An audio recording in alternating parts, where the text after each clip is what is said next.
Go ahead and start the recording as usual. Okay. And then I'll just say as part of the welcome that we did have one of our board members resign. Maya Denola resigned, so there's a vacancy on the business seat, and that's on the consent calendar for applications for the next business seat council person to apply, and we'll fill that vacancy in the future. So Mr. Secretary, go ahead and call the roll, please. Hey, John Barbera. Here. Vic Christensen here. John DeMiglio. Here. Dan Dixon. Here. Craig Goldfarb. Here. Cynthia Gagne. Here. Christian Guzman. I'm here. Gwen Henry.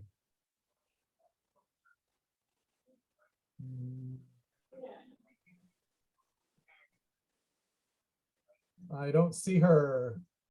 Melanie Lebrecq. Here. Kelly Miller. Here. Alex Norman. Here. Thomas Norman. Oh, he did say he was going to be a few minutes late, Oh, possibly. that's right. He said he might be 10 minutes late or so. David Samperio. I'm here. Angela Sumner. Here. Chris Valle. Here. Adrianita Reyes Cruz. Don't see her either, so that's what, 1, 2, 3 out of 16, that's 13, so we have a quorum. Oh wait, hang on, let me see who's in attendees. Okay, not a board member, but there may be a student there. So we do have an official quorum. Okay, great. Yeah, and if there are any students, you could raise your hand now, and then we will note that you're here, and then we'll give you your volunteer hours. Oh, the minute taker has a hand up. Madam Minute Taker, what's your question? Hey, happy holidays, everybody. I just wanted to apologize. I've been trying to get on. My internet was out, so I made it in time for the roll call. But again, please accept my apologies for just getting in just in time. Okay, well, we're happy to have you provide that valuable service for us, and happy holidays back to you and to everyone else in attendance. I do also want to apologize that there was a slight glitch in how the agenda was accessible to the public. It was indeed accessible to the public for 72 hours before our meeting, and it was available on the homepage. If you clicked on the agenda on the homepage, you could access not only all of the supporting documents, but I think the calendar link wasn't working. So I apologize for that, and we are going to work with anyone who's involved with that process to make sure that it's correct for next time. So thank you for that. Our apologies, and then we'll move on. Mr. Secretary, what's the first item of business?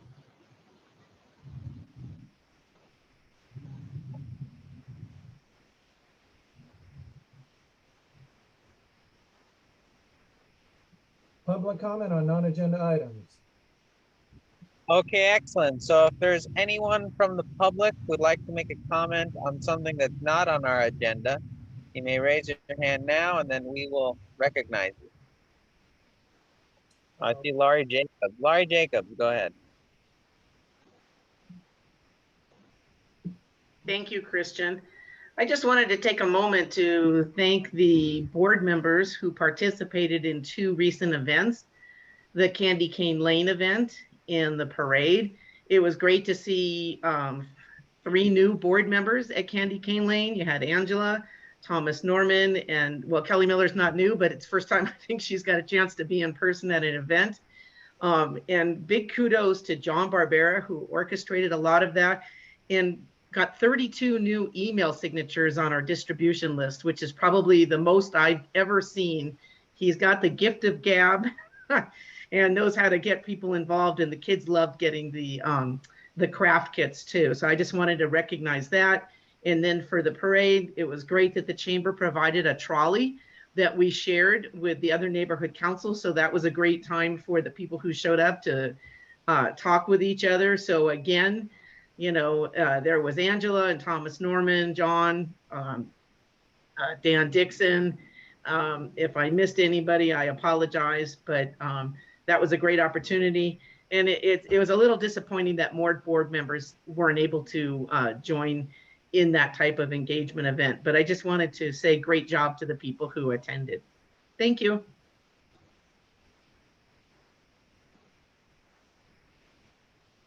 Okay, we're gonna look for anyone else from the public now. See if anyone else has their hand up. I don't see anyone else with their hand up. Once again, this is public comment on non-agenda items, so we'll give it a few more moments and then we'll move on if there are no other hands up.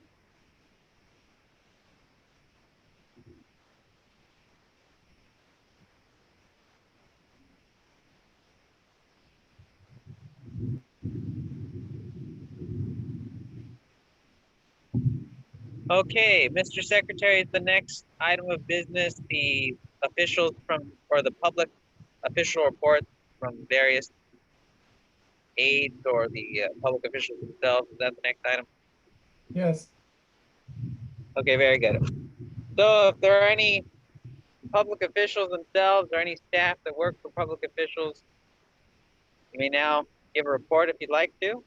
And then after that, we usually have our public safety officers, if they're here, and they can make their reports. So you can raise your hand now and we'll recognize you.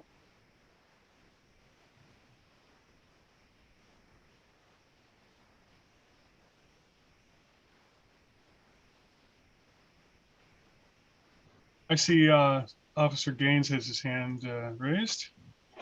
Okay, go ahead, Mr. Gaines, Officer Gaines.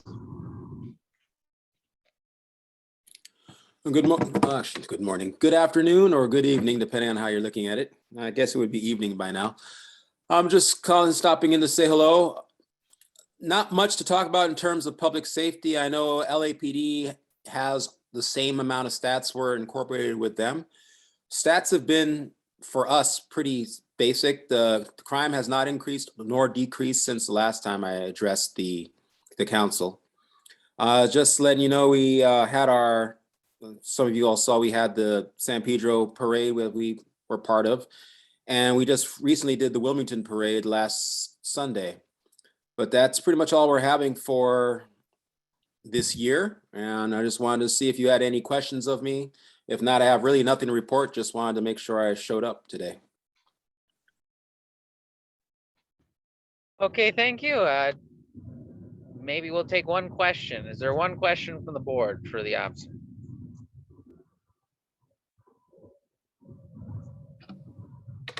Okay, go ahead. Councilwoman Kelly Miller. I have a question. It was brought to my attention today and I really hadn't noticed it. What's going on with all the graffiti in San Pedro all of a sudden? I mean, there is like a plethora of it. And I don't know if the gang units are responding to that or, I mean, I could not believe the amount I saw on Gaffey today, just pulling it off the freeway. I myself wouldn't be able to comment on that. That's an LAPD situation. Okay. I wasn't sure. Thank you. In the port of the LA, we try to cover it up as quickly as possible, but obviously Gaffey isn't within our jurisdiction. Right. Well, well, the person who actually asked me is over by the Target and over on off of Western and stuff. So I know that's not port. And I'm sorry, I should have realized that was LAPD. I needed to ask, but it seems to be these specific SLOW and SLOJI. So I just wanted to know how that was being handled. So I guess I'll ask LAPD. Thank you. No problem.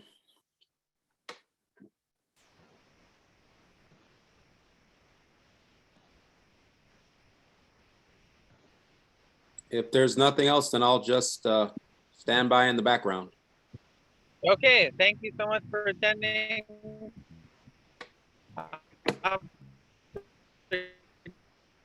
And we look forward to seeing you. CPAB report.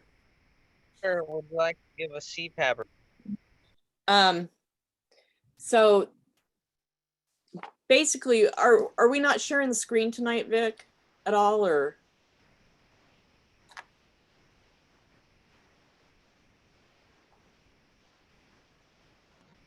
You're muted, Vic. Chris, do you want to do it or you want me? Chris, can you share the screen or do you want Vic to do it? I can do it. What would we like to, The CPAB report, gotcha. Hold on just a moment.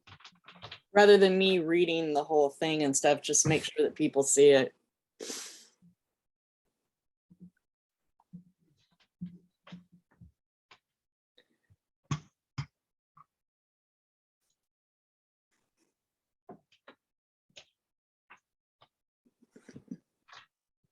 It's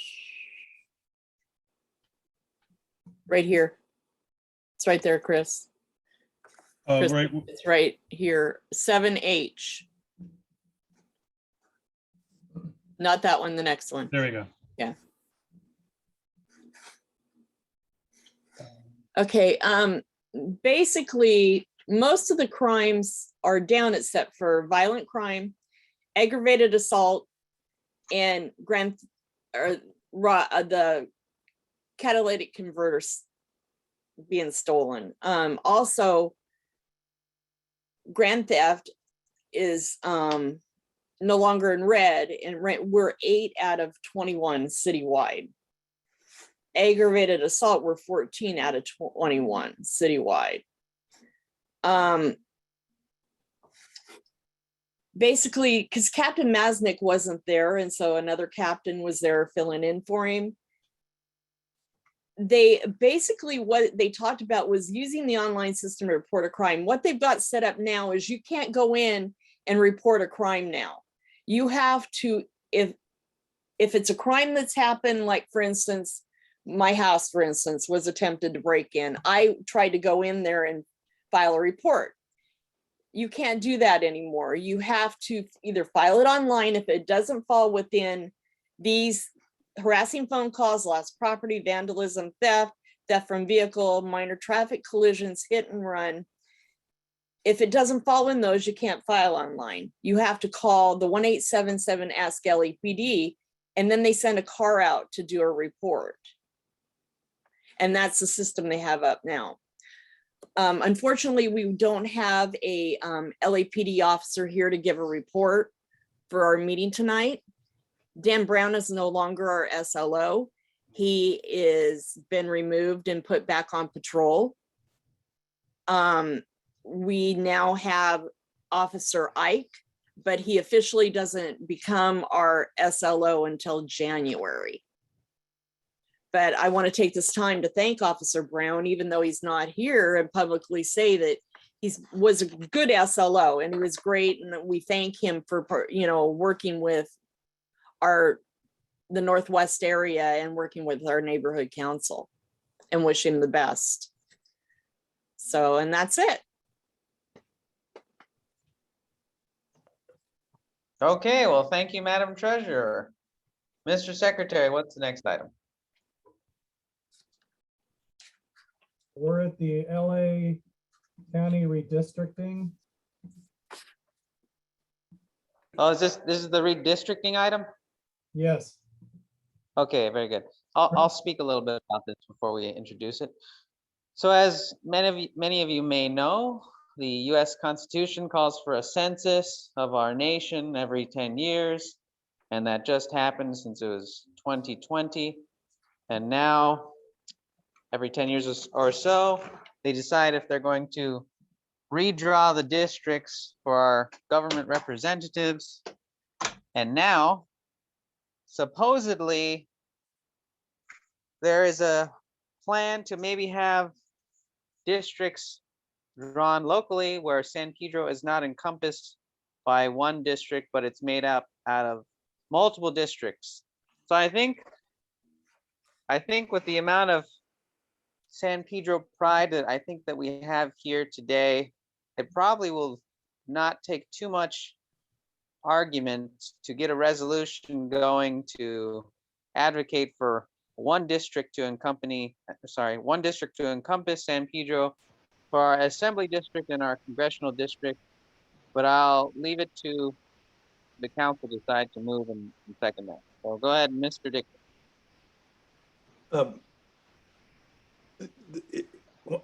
Is the motion to express this unifying San Pedro for the congressional redistricting or state assembly and senate, or both or all? I was unaware that they are redistricting the Senate and Assembly districts this The time. resolution before us here is regarding the assembly and the congressional seats, because that's the only ones I heard of. The state senate, I don't know about, and if there's anyone here that Well, at wants the to risk, speak about that, we could add. at the risk or of, not. if we need a motion in order to continue the discussion, then I'll make the motion, but I'm not sure what the motion is.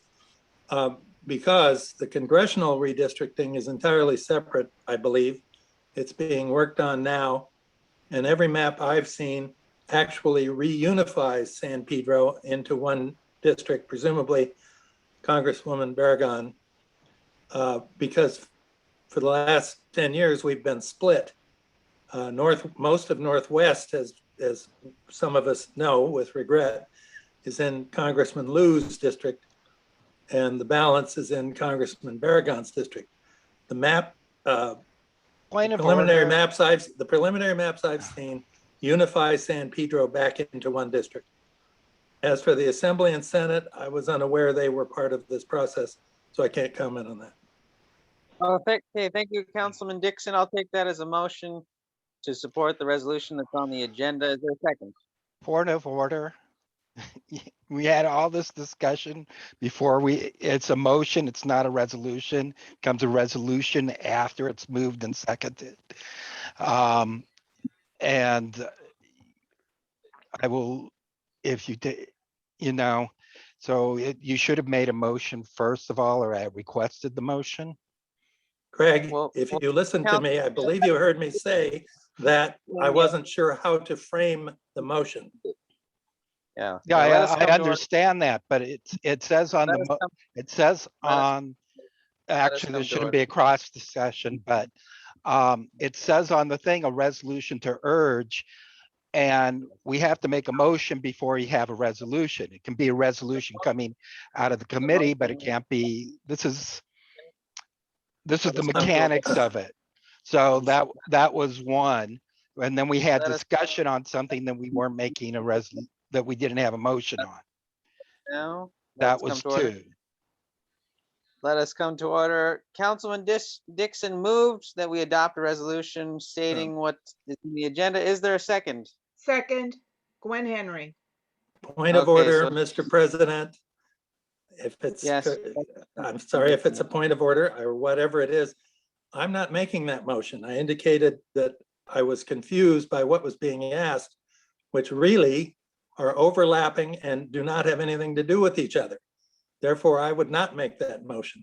I would entertain a motion to ask the question about the congressional district, but I would leave it at that. But as of this point, I'm not making the motion. Thank you.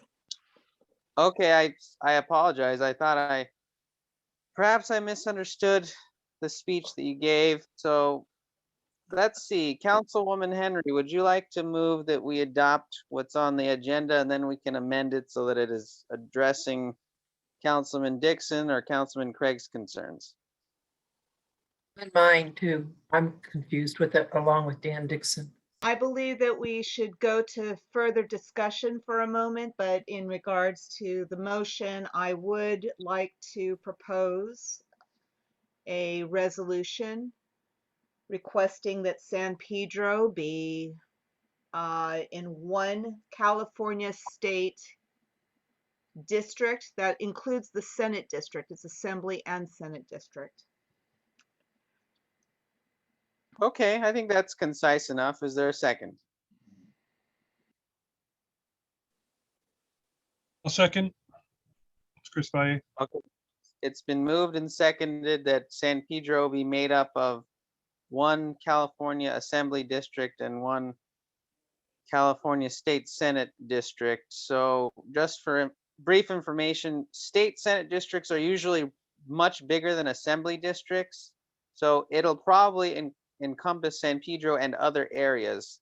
But from what I'm understanding of the motion, there would be a state assembly, there would be a state assembly district, and San Pedro would all be in that one district, and there would be a state senate district, and San Pedro would be all in that state senate district. So the motion is now on the floor. It's only concerning the state houses and not the congressional houses. We could talk about that in a separate motion. Is there any discussion? And I see several hands. And I will see who we will recognize first. Councilman Craig, go ahead. So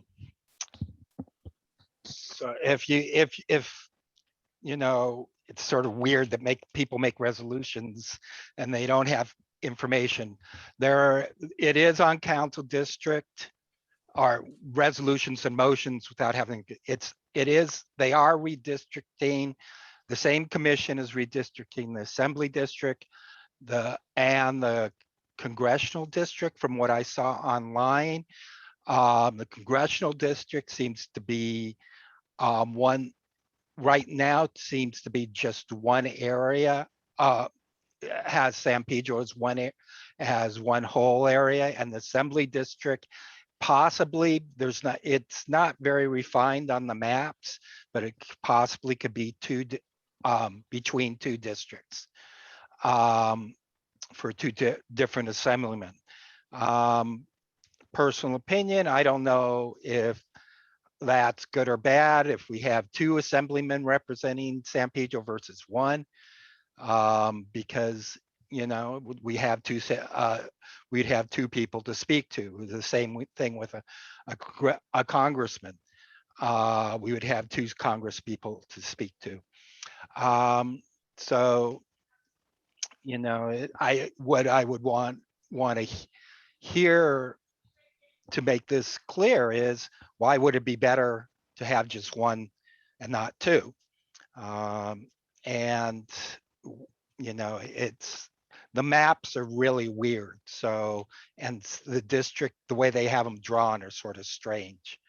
So I think people need to look it up before before they go forward. Okay, thank you, Councilman Goldfarb. Mr. Secretary. First, well, we need to let Doug Epperhart speak. He has been waiting for a while before all these other hands have gone up.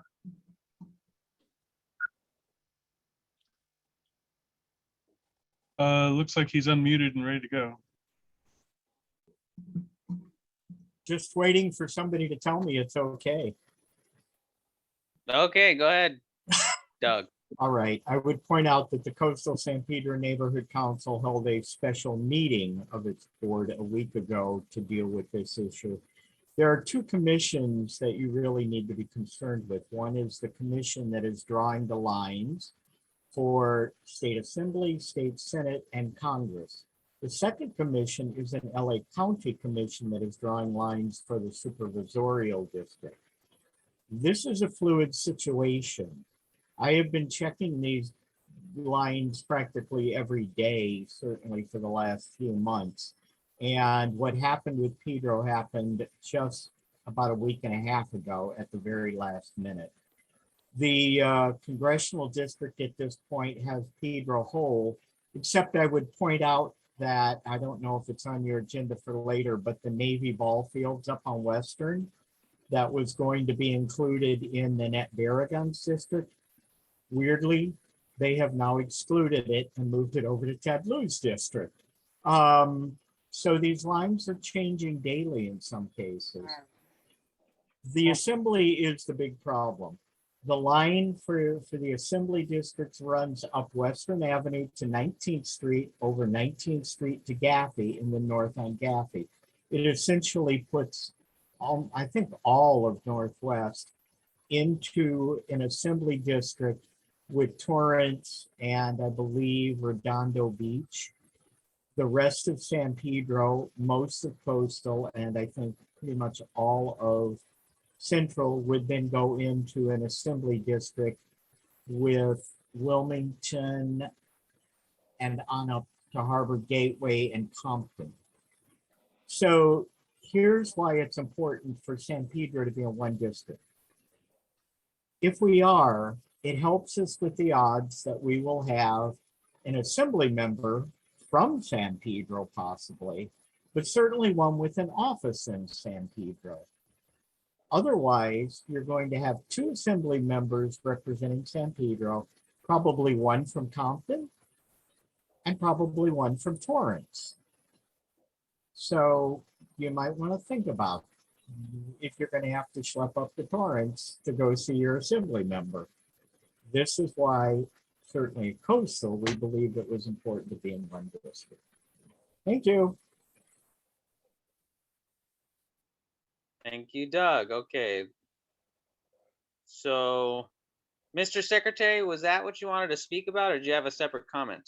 No, I had a separate comment as well, which is we have a general agenda item on the agenda, but where is the actual wording that we are going to discuss? Because that needs to be put up so everybody can see it. Well, I think the agenda had a potential resolution, and then we have now on the floor a slightly different one where there's no congressional, we're not talking about Congress in this current motion. So the resolution was on the agenda. It's pretty simple, so there's no accompanying document. But what we're discussing is not the same thing anymore. So we need the actual wording of what we are talking about, because it is not the same as what's on the agenda.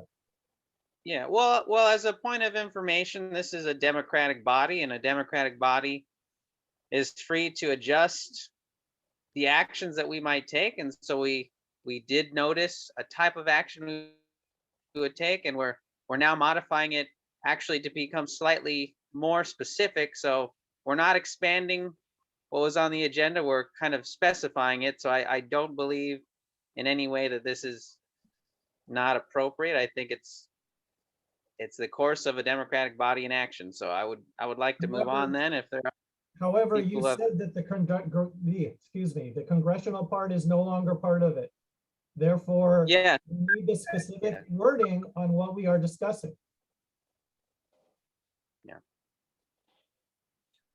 well, as I said, again, this is kind of the nature of how legislation is made. Sometimes parts are removed and sometimes parts are added. In this case, it was a removal. And so I think that we could proceed. And so I'm going to recognize the next person, who would be John DeMeglio. Go ahead, Councilman John DeMeglio. Hi, I just wondered right now, do we have an assembly person's office in San Pedro right now? Does anybody know? Patrick O'Donnell. His office is in San Pedro? It's in Long Beach. It's just over Or, the. no, I mean an office in San Pedro.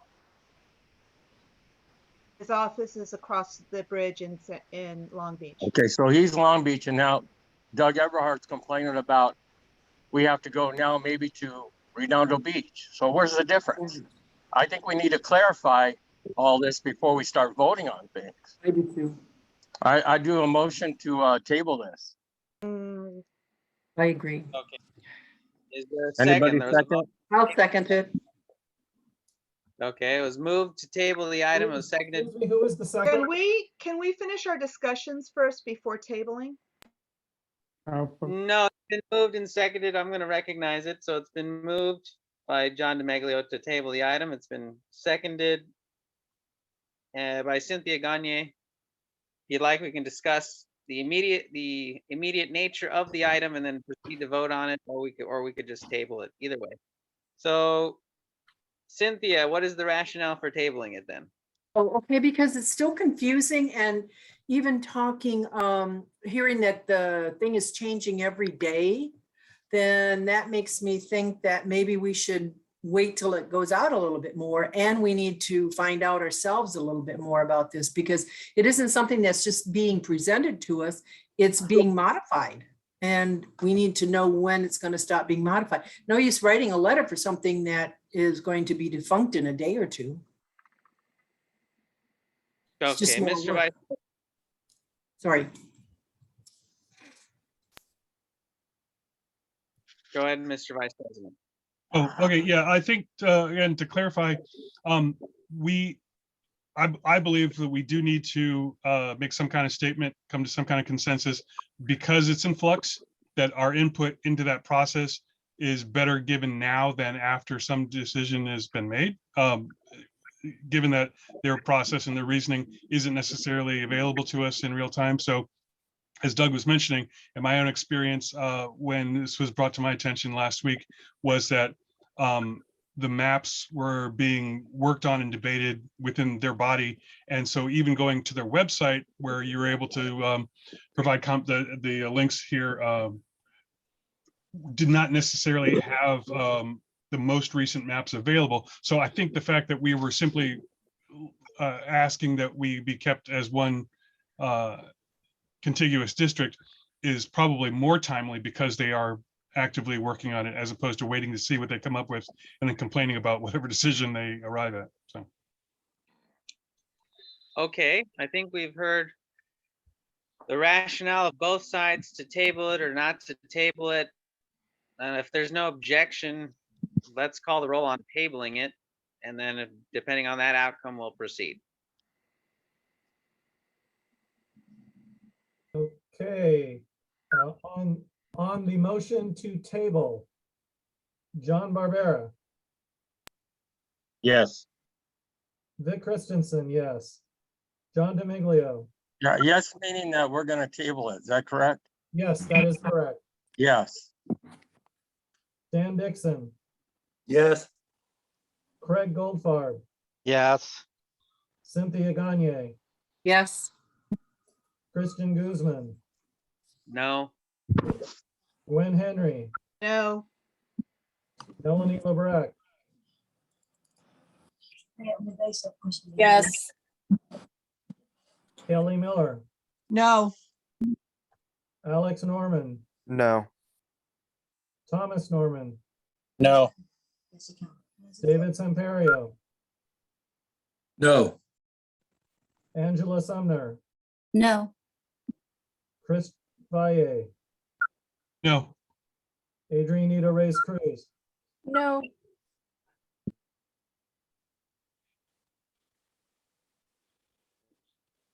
Oh, I said no.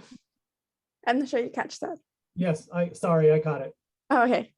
The votes are ayes 7, nays 9, so the tabling motion does not carry. okay, we'll proceed with discussion then. And I think I saw that Madam Minute Taker's hand up. Did you have a question, Madam Minute Taker? Actually do have a question, and it was something, even when I was trying to get clarification.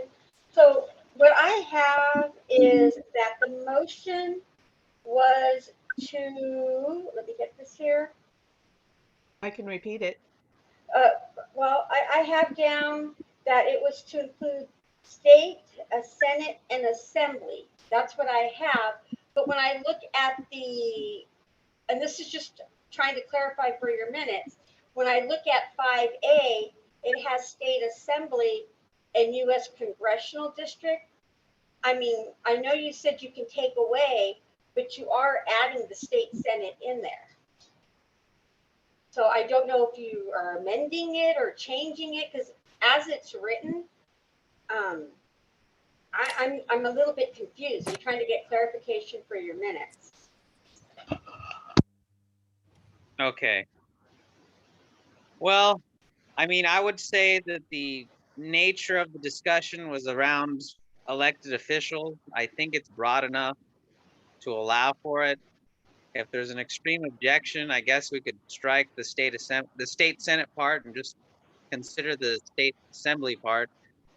So I would encourage us to proceed with the motion as is, and that is that we're urging all of the relevant government bodies to create a state Senate district and a state assembly district in which San Pedro is entirely inside of. So that's the motion. I understand that. So when I address it on your minutes, I can put that in, but what do you want me to have it? You want me to have what's on the agenda different than what you're voting on? Well, we're part of our motion is we want to change, essentially what we want to do is to change the congressional to state senate and leave the assembly district where it is. Okay, thank you. And I apologize, I'm not trying to be difficult. That's okay. We're simply discussing the state portion of these resolutions currently. We are not addressing the US congressional in this component right now. Mr. Patnave, do you have a comment? I do. After the last census, we were divided into 2 congressional districts, and I know we're not talking about Congress here, but I think the same rationale applies. And we felt diminished initially, but it's turned out, I think, to be a boon to us actually, because we've had 2 congressional offices to go to. And I think that the elected representatives, when they hear San Pedro, they don't really differentiate between where you live too much. I think it actually gives us more power to be represented by more than one member. It's just my view. Okay, very good. Let's see who else we have. Miss Councilman David Samperio, please give us your comment. Thank you very much. I know that Shannon Ross, who's part of the San Pedro Coastal Neighborhood Council, I'm actually for the motion, and I know that they're also in favor of it. Also, the ILWU Southern California District Council has also written a letter to keep San Pedro all in one. So just that point of information, but I do agree with the motion. Very good, thank you. Madam Treasurer, give us your comment. Yeah, my biggest concern, I think what Vic was trying to say, and that's why I voted no, was because we're seeing resolution, da, da, da, da, da. So if we're doing a resolution, what is the wording for the resolution? Or is it just gonna say this, that we submit? Because if we're submitting wording that says anything else other than this, like a letter or anything else, that letter or that resolution has to be all typed up and be presented to the public and to the full board, and not just say we're doing a resolution and then whatever comes out of it is what's typed up. We need to have that resolution in front of us to vote on it. That's what I was trying to say. Okay, well, the motion was made and the minute taker clarified what the motion was, and we've discussed what it is. So I think it's relatively clear, in my opinion, that we want it to be so that the state assembly district and state senate district. So is it going to just say this, or are we going to write, is there going to be a resolution written after the fact? Let us come to order, Madam Treasurer. And so it's a very simple resolution. We don't necessarily need to have a lot of the logic written up in a letter. We can, and if we do that, I suppose we could pass that at the next meeting, but essentially we're just urging for a very simple resolution here. And I think that we have all of the relevant information and we're hearing the logic on both sides. And I think that we can continue to do that and then proceed to vote with confidence. So we'll take the next speaker, and then I think I see Councilwoman Henry, go ahead. In regards to this, I'm glad that David mentioned the ILWU. Some of the concerns, if you actually look at, for example, the Assembly District 70, that's Patrick O'Donnell, it's a very large area that is actually being split up into 3 different sections. And it's long, narrow strips. Just consider this. Not only does it split the voice of the workers within the port area, but consider this. If you are in Wilmington, and you are directly impacted by a refinery that's on the other side of your border of your assembly district, and it impacts your health, you're going to have a very hard time unifying with the other assembly district in order to deal with some of these health concerns. I do believe that due to the environmental impacts of the port area, because of the labor sensitivities and other components of this, I believe that it would be even more important for us to urge at least San Pedro to be together in one assembly district. I do not know what the census issue is, if they've divided it in this way to make the assembly district smaller. I can't imagine what the population is, but I do believe that we potentially may lose our voice if we are split up into smaller groups in this harbor area. And I do believe that we do need to have just at least that simple sentence to get that on record, and then we can always put in another comment later, but just at least get that on record. Thank you. Thank you. Council Member Thomas Norman. Thank you, Chair. I wanted to speak in favor of the simple resolution. It would be nice if we could see the paragraph on the shared screen so we have the exact language to move forward and call the question. But for the reasons already mentioned, support removing congressional district from this. If it had to stay, I would be okay with that. But I'm very concerned, having lobbied and spent time in O'Donnell's office and seeing I feel greater focus on Long Beach versus San Pedro, and my belief is assembly districts should focus on a greater community of interest. Would be well served with this resolution, and I'd like to see it passed today so it has some chance to influence those committee. These are citizens trying to do the right thing. They're hearing from a lot of voices.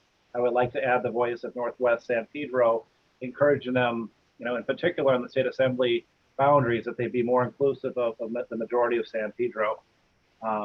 So when actually, if there's not a lot of other people want to speak, I guess I'll wait for a few more and then put my hand up to call the question and move on.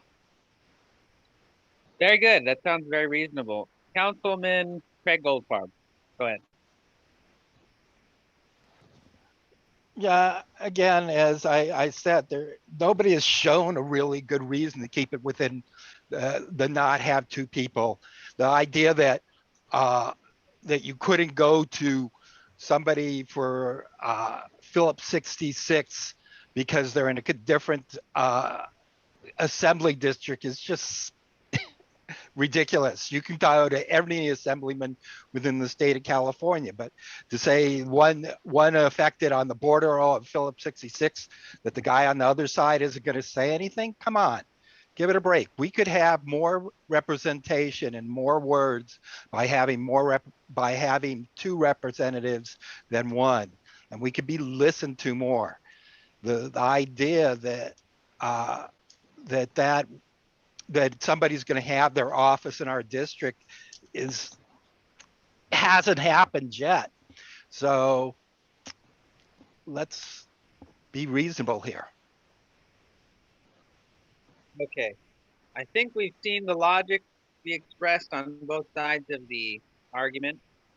And if there's no objection, I would like to call up the question, to put the question before you and to have a vote on it. I'll second.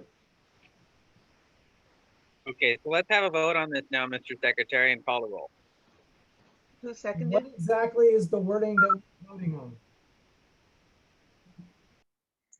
Okay, Madam Minute Taker, if you took note of the resolution that we decided to discuss, would you read it back to us, please? Sure. Resolution to urge that San Pedro be encompassed by only one California state and assembly, state senate and assembly district. Okay, so it's been read back to the board. Proceed with the vote now, Mr. Secretary. And who was the first on that? I'm sorry, who did the motion? I did, Gwendolyn Henry. Thank you, Ms. Henry. And the second was? Thomas Norman. I'm sorry, who was that? Thomas. Mr. Thomas. Oh, Thomas. Okay, thank you. Okay, John Barbera, Yes. Dick Christensen, yes.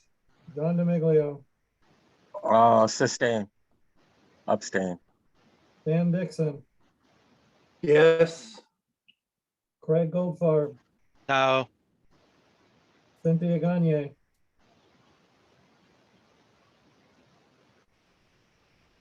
unmute. Unmute. No. Christian Guzman, Yes. Gwen Henry, Yes. Melanie LeBrecq, Yes. Kelly Miller, Yes. Alex Norman, Abstain. Thomas Norman, Yes. David Semperio, Yes. Angela Sumner, Yes. Chris Valle, Yes. Adrianita Reyes Cruz, Yes.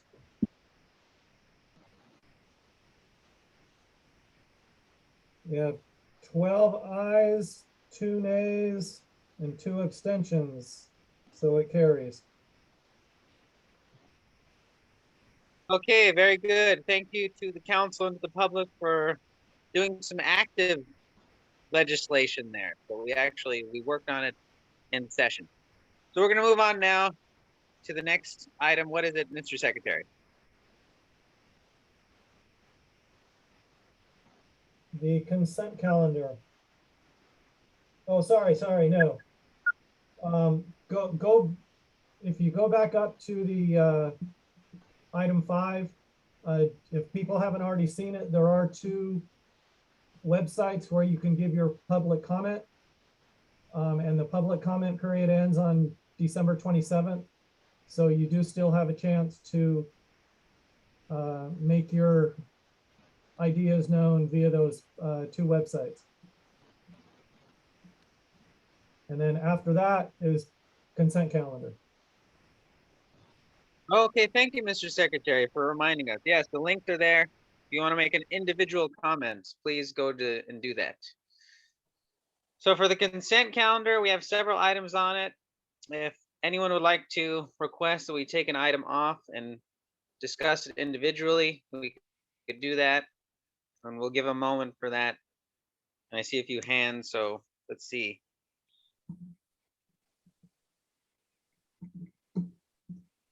Council member Craig Goldfarb, and then Council member Henry after that. Go ahead, Craig. remove E. What? Okay, there's a request to remove E and consider it separately. You need a- Council member Henry. If you needed a second, that was what I was going to request as well. Thank you. Well, so the consent calendar typically operates on the fact that if anyone objects, we'll take an item off. So it doesn't need a second. So you're also in support of removing E. Let's see if there are any other hands. I think I saw Alan Franz. Alan Franz, did you want to make a comment on the consent calendar?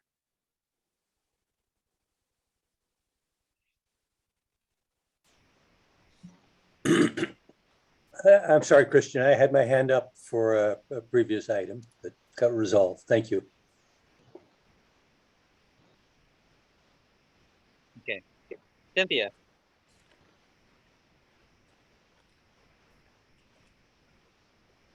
Sorry. I also say to remove E, or ask to remove E.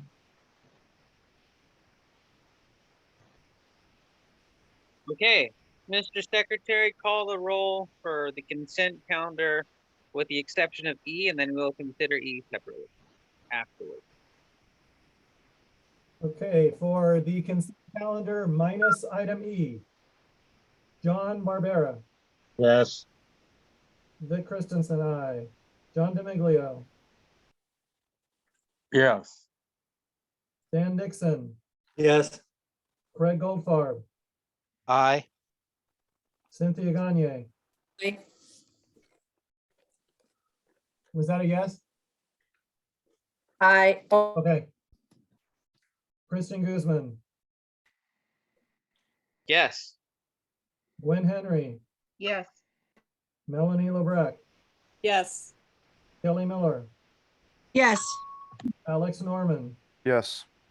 Thomas Norman, Yes. Adrienne Nita Reyes Cruz, Yes. David Semperio, Yes. Angela Sumner, Yes. Chris Valle. Yes. It is unanimous, 16. So that carries.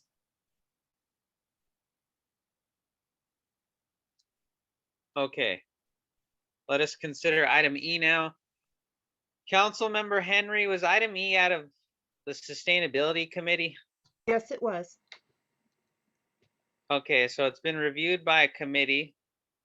So then it's essentially been first and seconded. It's before us now. Would you like to make discussion on the topic? We've already come across several situations where it's been necessary, where there have been comments that have been important to our neighborhood council to provide. They are in support of stakeholder interest. For city and commission issues, in this case, it's port related issues where the comment period is very short, 30 days.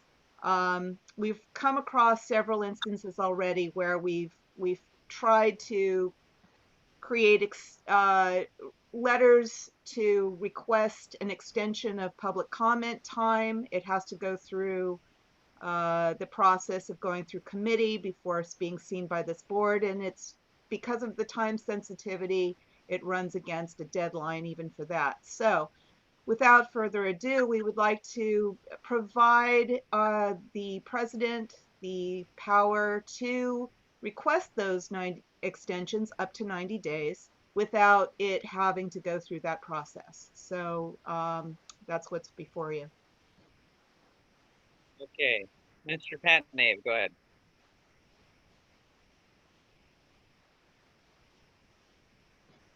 I'm sorry, I was muted. Yeah, Gwen has it right. One added point is that the city charter says that the neighborhood councils have the right to have notice as soon as practical and a reasonable opportunity to provide input before decisions are made. And this conflicts with some of the time limits that are in other laws, like CEQA and certain other ones, and some of the planning ones. And rather than have to take an action every single time to try to request enough time to be able to fulfill Section 907 of the city charter, this would allow the president to request more time, a reasonable amount of time to respond and to comment. Councilman Craig Goldfarb. Okay, the reason I wanted this removed is not that I have a problem with us requesting, but it should be something there should be something more empowering the council people, individual council people to request this, and it's just request this of the president more so than just the president is authorized to request it, that any council member can request up to a 90-day extension, and the president on anything, and the president should do it for them. So I think we should have that included so it allows a little bit more empowering of the board and not leaving it up to the discretion of a president who may or may not agree with the extension. So Thank you. but just let me finish it. It should be the policy of the board that in matters of anything that people of the board want to comment on, that they have an extension. Okay, thank you, Councilman Craig. I think that most of you by now might see that my chairmanship style is to figure out what the democracy wants and just to support that and to protect the minority if there's any dissenting opinion. So I think that I would do it exactly how Craig said it. If any of you wanted me to request an extension on something, I would say, okay, I'm going to request an extension on that.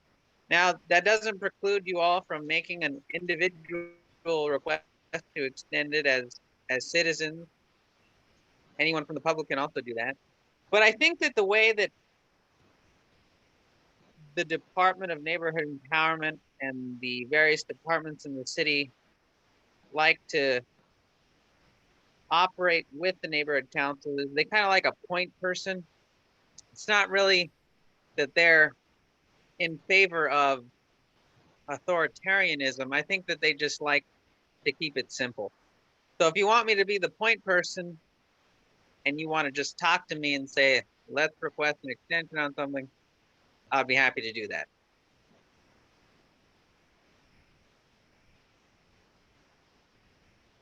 Mr. or Dr. or Dr. comment on that. Thank you, Chair.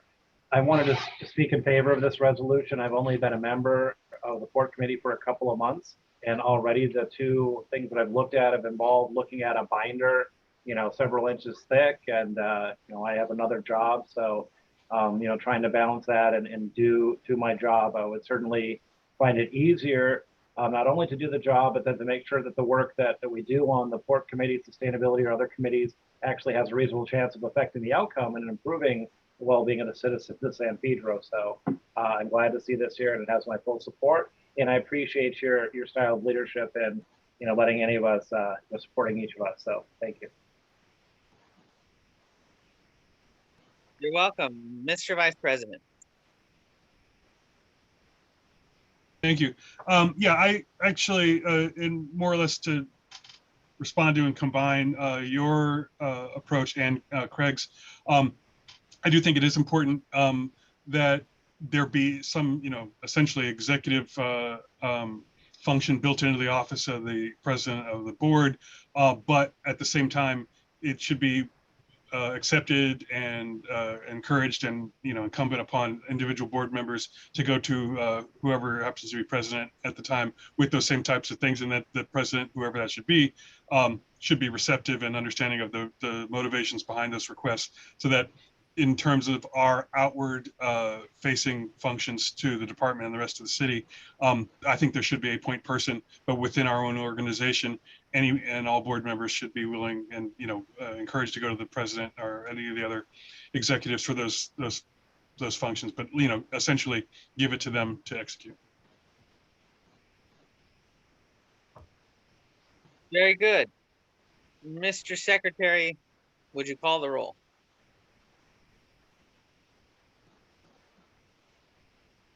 Okay, on item E, John Barbera,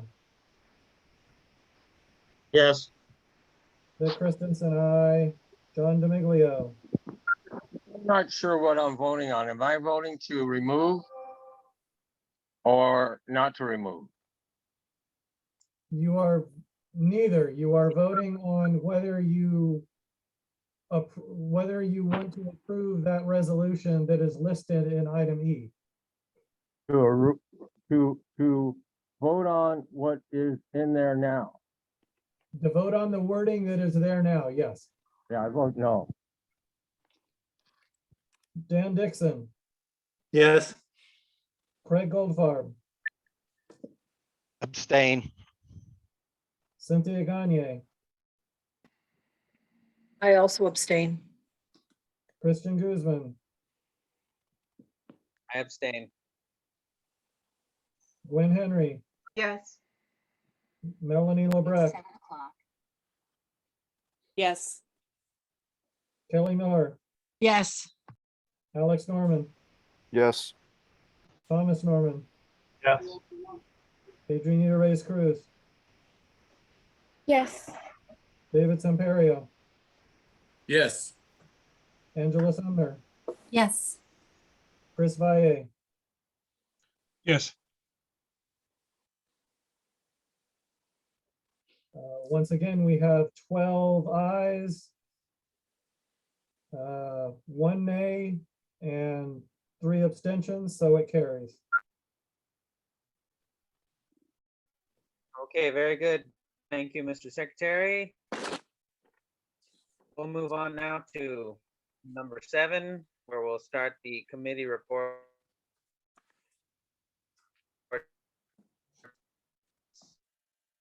And motions. Mr. Vice Chair, introduce those motions.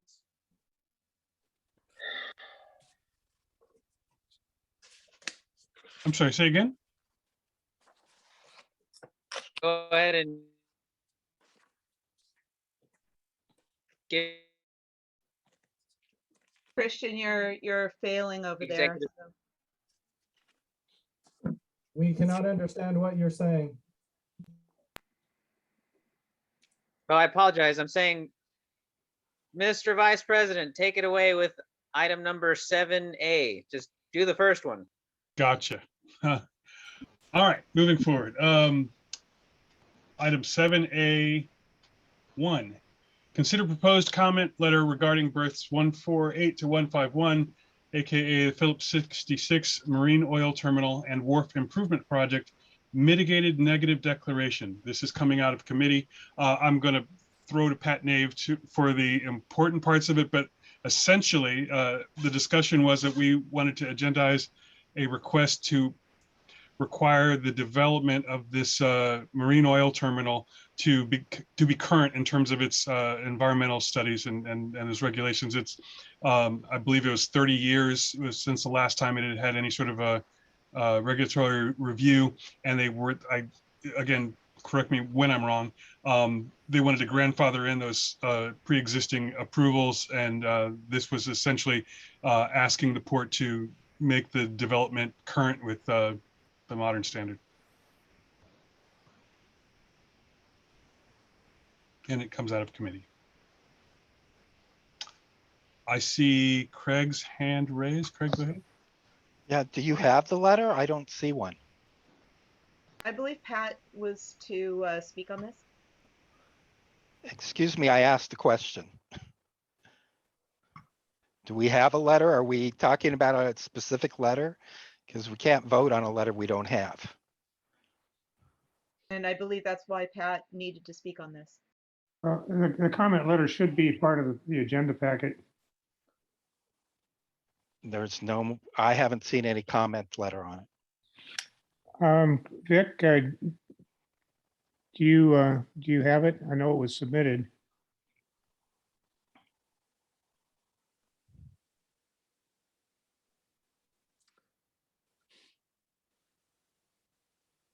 That kind of looks like it. I can't read it. Okay, stand by. Thank you for standing by while we figure that out. And the question is whether the letter is in the packet, which are. I'm not sure how to zoom in on. I'm still sharing my screen, so this should still be visible. Oh no, this is actually not the right one. This is about Starkist tuna. Let me go back.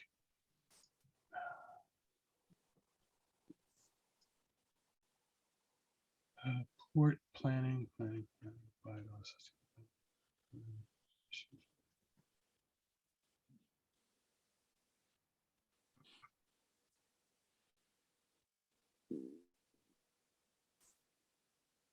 Chris, it's 6B, I think, has draft on it.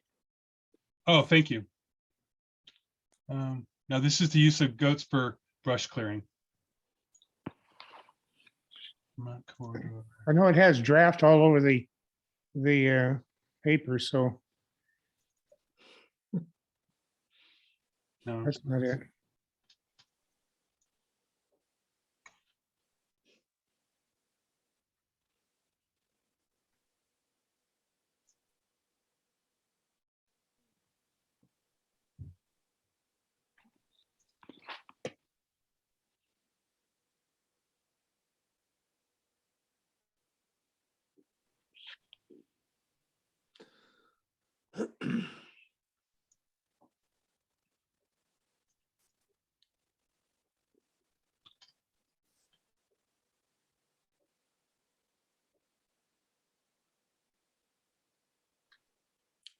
I'm sorry. Pat, do you happen to remember what it was Yeah, called? Mr. Chair, I could maybe help save a lot of time here on it. The executive committee had I had a draft before it, and then there was draft submitted for inclusion in the agenda packet. But a day or two after the executive committee, the port extended the comment period to January 19th. So my suggestion was going to be to table this motion to approve a comment letter to the January 10th meeting. Oh, okay. Well, that seems would to work. be I'd like to move that we table this item until the January meeting so that we may properly source and organize the. I second. And Henry, oh, I believe that was Cynthia. Melanie. no, it was Melanie. Oh, Melanie, sorry. Good. It's been seconded to table the item. So, Mr. Secretary, go ahead and call the roll. Okay, to table 7A1. John Barbera, Yes. Vic Christensen, aye. John DeMiglio, Yeah. Dan Dixon, Yes. Craig Goldfarb, Yes. Cynthia Gagne, Yes. Christian Guzman,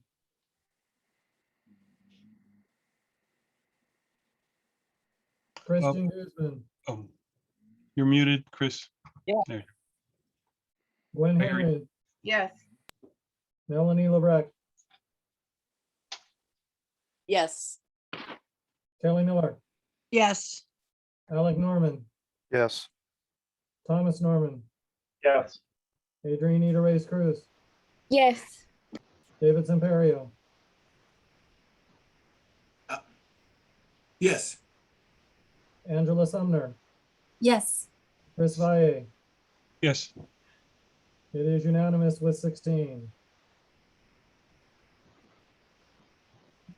All right. So item 7A2 would be the AB 361 changes to agenda wording, which references Vic. Do you know what that?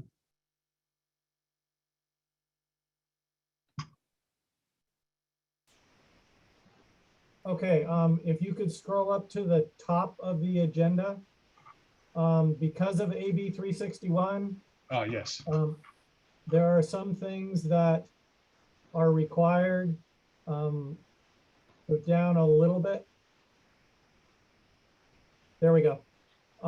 So some of the wording on the agenda has been changed a bit, not a whole lot because we were doing some of it already. But in particular, the highlighted part there under the AB 361 updates was added, as well as the statement right underneath it. And then there was a little bit added at the very end as well. I believe the only thing we didn't already have was some at the end about paid representatives. The rest of it, I think we already had. So I just wanted to bring that up real quick. I already sent a template out with all this wording to all of the board members and committee chairs. So everybody should be starting to use this new worded version. You can put other, how you do your actual agenda stuff in between is fine, up to you for the most part. But for these required wording parts, you need to use that. If you don't, it will get bounced by done, and you'll have to modify it as necessary to make it compliant. So it would behoove you to go ahead and use this wording now to make things go quicker when you submit your agendas. And to piggyback on that, and I will be drafting an email to this motion, but we had it brought to our attention that we were not all necessarily being current or compliant with the requirement that a paper copy of an agenda be posted in an improved public place.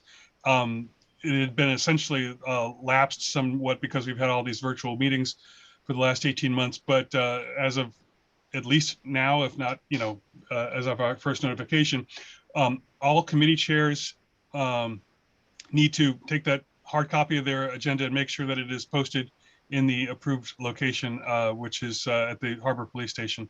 The one place that we have access to that has not or is not going to be closed regardless of other access issues. So when your agenda has been submitted for online publication at the same time, and this means you are an agent of your committee, must have that paper copy posted at the police station every month. And this is for all chairs. And I guess is also for Vic, item 7A3 about the posting of our meeting records. You know, I'll go over this one since I'm talking about it as well, but I see John Demiglio's hand up. So Oh, yeah, I'm sorry. Go ahead, John. I'll have my hand up for the last one, Sorry. meaning that the docks that you're talking about, aren't they under Wilmington's jurisdiction and not ours, Terminal Island? That may be the case, but we would end up discussing all of that next month anyway, or it would probably come up, I guess, at the port committee meeting before the next board meeting does. Thank you. Okay, and Vic, go ahead about the. Okay, we have gotten all of the recorded meetings from our council on the YouTube at this channel.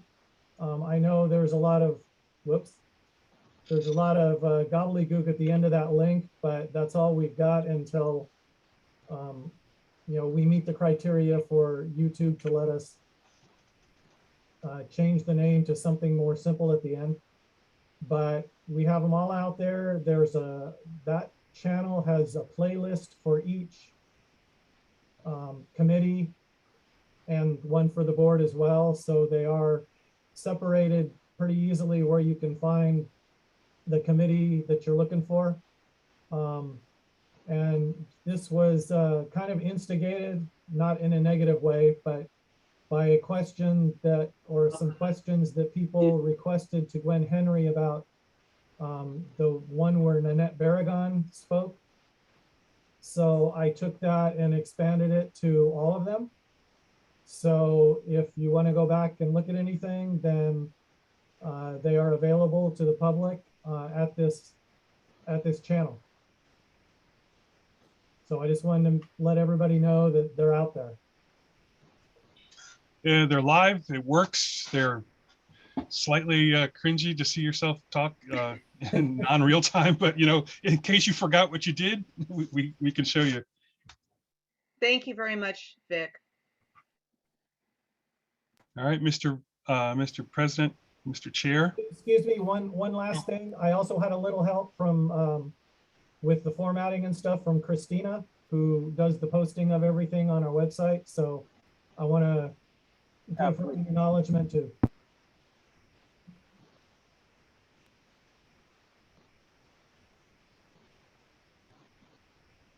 Oh, there he is.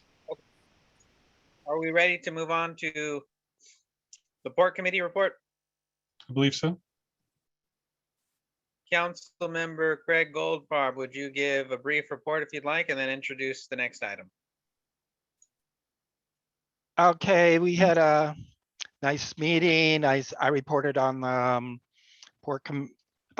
President's Port Committee, President's Port meeting. We covered about port congestion, pollution, etc. There was a motion to buy 4 of these purple air sensors, which was sent to Budget and Finance Committee, which basically sent it back because they needed more information, which will be worked on in the future. Then we did a letter, which can you pull it up, Chris? Is that the one? For the StarKist one? Yeah. Okay. Basically, it's pretty plain. Nothing, nothing special here. We're just asking for, have a couple asks. And so it was moved, it came out of committee, resolution. Any questions?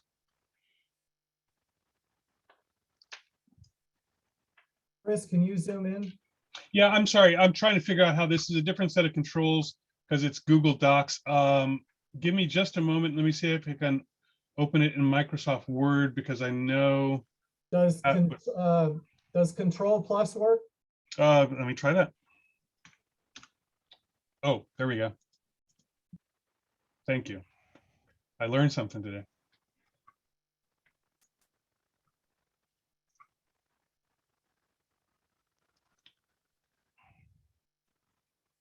There are no other questions. I would say, Mr. Secretary, call the roll then.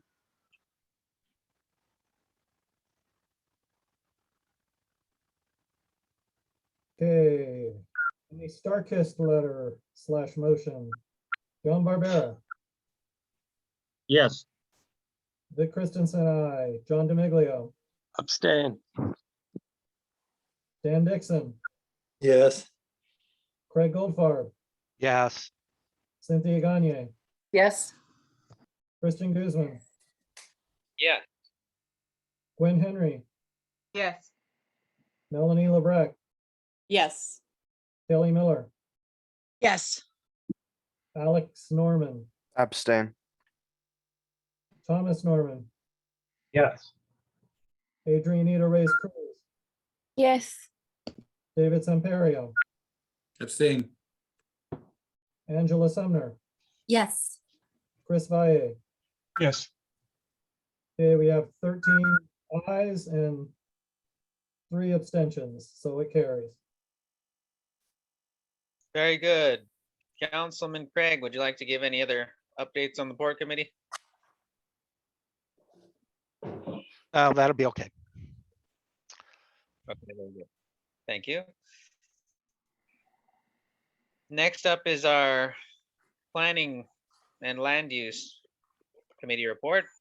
Do we have the chair here to give a report on that? Yes, thank you. We have several motions. The first one, motion before you is to approve the draft letter to the port and to the Board of Harbor Commissioners regarding the PAIP being the Public Access Investment Plan. The letter basically does 5 things. First, it tells the port how disappointed we are that they only identified about 2.4 million in available funds when we were expecting them to have about 42 million. It asks for clarification regarding how, if and how the funds the port proposed to take off the top for their 8 supporting projects were actually spent, and accounting for why there was such a steep increase in costs for the projects that were included in the first 5 years of the plan. It requests that the first priority for any additional funds be given to implementing the connectivity plan, which was our board's top priority. It supports making the PAIP a permanent part of the port's operations, because right now it was only a 10-year plan, 2 5-year plans.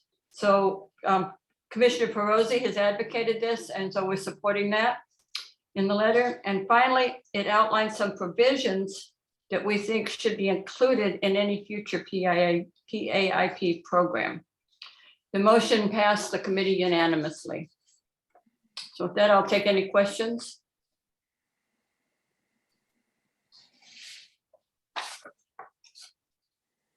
I see John DiMiglio. Yeah, 1 second. Yeah, what did the whole port committee vote on that? You just mentioned Perosi. Who else? Harbor Commission. The Harbor Commission hasn't voted yet.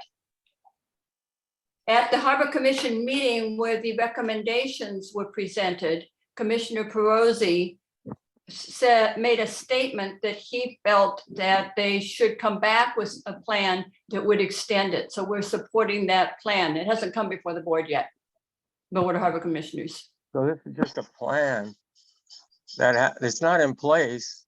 but we're supporting Perozzi's comments, correct? The PAIP has 2 5-year components to it. The first 5-year component, that money was already spent. The second 5-year component, they've come forward with the recommendations, but have not yet spent the money. When they came forward with those recommendations, Commissioner Perozzi recommended that they come back to the board, they, the staff, come back with the board with a plan to extend it, to make it a definite part or a regular part of the operating procedures. So I hope that answers your question, John. I just think that that should have been put up separately.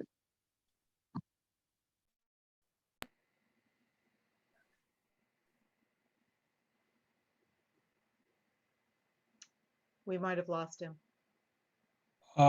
Oh, I said that it should have been posted separately. It should have been put up separately.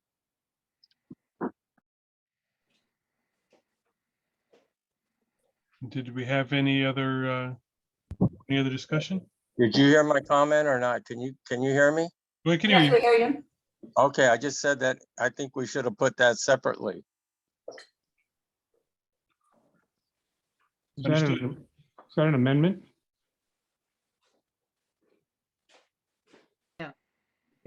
I'm not sure what you mean, John. It was posted as a separate item in the packet and on the agenda. We don't have the results of what Perozzi is saying yet, correct? No, he supports. What we're supporting is his suggestion that they come back with a proposal to make it a part of the regular operating plan. Yeah, similar to the assembly district thing, we're trying to provide input before it comes to the vote so that, we're being proactive as opposed to reactive to whatever it is they decide. Right. Is there any other discussion?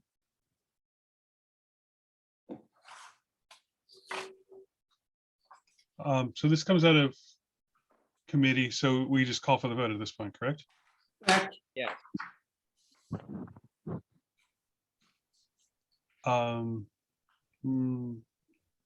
Secretary, you may take the roll. Okay, for the PAIQ letter. John Barbera, Yes. Vic Christensen, I, John D'Amiglio, Can you come back? Dan Dixon, Can you come back to? Yes, Dan, did you say yes? yes, Okay, Craig Goldfarb, Aye. Cynthia Gagne, Aye. Kristen Guzman, Yes. Gwen Henry, Yes. Melanie LeBrecq, Yes. Kelly Miller, Yes. Alex Norman, Yes. Thomas Norman, Yes. Adrianita Reyes Cruz, Yes. David Samperio, Yes. Angela Sumner, Yes. Chris Valle, Yes. John D'Amiglio, back to you. Yes. Okay, it is unanimous with 16, it carries. Thank you. The next item is a motion to approve the draft comments on the proposed marketplace at Target. As I previously reported to you, Target is proposing to sell off 1/2 acre to a group that plans to develop a drive-through Starbucks and a Habit restaurant in the southwest corner of the parking lot, which is adjacent to the homes. The planning committee heard an initial presentation from the developers and asked the developers if they would move it to the portion of the parking lot at the corner of Gappy and Capitol. The committee also generated a number of comments and questions that we shared with the developers. The developers came back at the last committee meeting, along with representatives of Target and Starbucks. Target was adamant that they would not consider placing the restaurant at the corner of Gappy and Capitol, stating that this corner is part of their priority parking area. Although we all know that they've been using that corner for storage for the last year. The only change they actually made from their original presentation was to move the trash bins a little farther from the nearby residences. The planning committee continues to have a number of concerns and recommends not supporting the development as presently configured. The committee is also concerned that they have requested a categorical exemption from environmental review when we feel there are some environmental problems that need to be looked at, chief among which is the runoff issue. So the letter before you opposes the project as currently configured, raises a number of issues, including the environmental issues. This letter is directed to the city staff who will be reviewing the project. We will probably make additional comments after the staff review prior to the zoning officer's hearing of it. This motion passed the committee with 6 yes votes and 1 abstention. Are there any questions? I see Gwen Henry. This isn't a question on the letter. I support the letter wholeheartedly, but this is for the when this comes before the city. Will there be an announcement or preparation so stakeholders can possibly submit for public comment during that period and join in on that meeting? Absolutely.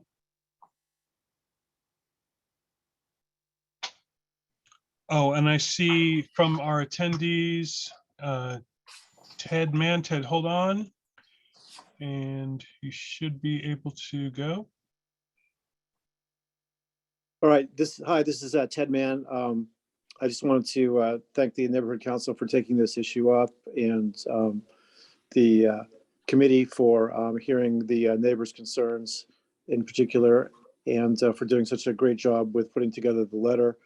The one comment I did have is there's a portion which I don't see reflected on the screen regarding the smoke coming from the broiler at the hamburger place, and I believe it says the smoke's coming from the west, but it would require smoke coming from the east to blow into the houses. But I would certainly affirm that when the wind does come out of the east, we're going to get a yard full of really nasty smoke, and I could go into the negatives about that smoke, but I think it's pretty obvious in terms of particulates, grease, and other toxic compounds that are released when you burn meat on a grill. So I think that's an important point that hadn't really been talked about a lot before, but that's going to be a big problem. Other than that, though, I commend the committee for its careful and thoughtful review of all this. Ted, you're absolutely right. Thank you for raising that issue. It should be the east, and we'll correct that. Diana has trouble sometimes with east and west, I think. Mr. Patnave. What Ted is raising is really a very important point, because it's one of the points that would say to the city, hey, a categorical exemption is not appropriate. There are others, but if there's some, it's been a while since I read this, Diana, but okay, I see the last sentence there. Okay, that's enough to raise the point. Sorry, thank you. Go ahead. Yeah, has anybody actually came into the community and asked the neighbors on Berrywood what they wanted or what they thought? Several of the neighbors on Berrywood have been at our planning committee meetings, and some of the comments that are in this letter reflect the things that they said at the planning committee meetings. And I think Ted has his hand up to say whether or not the developer has actually, other than in our meetings, gone into the community. I've not heard peep from Target, the developer, or any representative of theirs, nor have any of the group of 6 of us on the southern end of Berrywood that's most heavily impacted by this development. As a note, their initial documentation indicated that there would be contact with the community and the affected homeowners, and none has occurred to date. I believe that was one of their draft filings early on in the project, that I don't know if they've amended that, but I've seen nothing to indicate that they have either amended that, to indicate they have not contacted any of us, or that they have any intention of following through on that. Thanks. And in fact, at the planning committee meeting, it was strongly suggested that they meet separately with the homeowners. I live on Berrywood and I haven't seen anything from the board and I haven't seen the people that are building. And I'm in contact with most of the people in this area, and most of the people in the area want it. I don't know who the 5 or 6 are that are opposing it. But most of the people in this area, and my house butts up against a commercial area also, and there's off and on problems. But I just wanted to know if we can have a tally of the whole neighborhood that would want it. Thank you.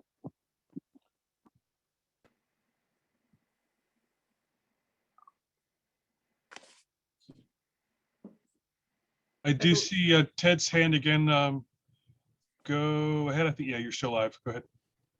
I think it's important to point out that in terms of pretty much every major impact this project would place upon the community, that the 6 homeowners and of course myself and the house at the corner of Berrywood and Capitol are the most heavily impacted. As far as I'm aware, Councilmember DeMiglio lives 400 or 500 yards to the north of where the project is being proposed, so that in terms of any of the major environmental noise, smoke, or other impacts, it would have minimal impact on him by any reasonable expectation. However, the broader pollution and traffic problems, as well as potential trouble at that location, would certainly, of course, impact even as far down the street as Mr. DeMiglio lives, I would imagine. That's my comment on that. Thank you. Thank you, Mr. Mann. And I think that this is a great example of the local community working together with the neighborhood council to make a statement. And I believe that we're ready for the vote now. Mr. Secretary, go ahead and call the roll. Mr. Chair? Mr. Chair? Yes. What is the designated space for or distance from these items where council people should abstain?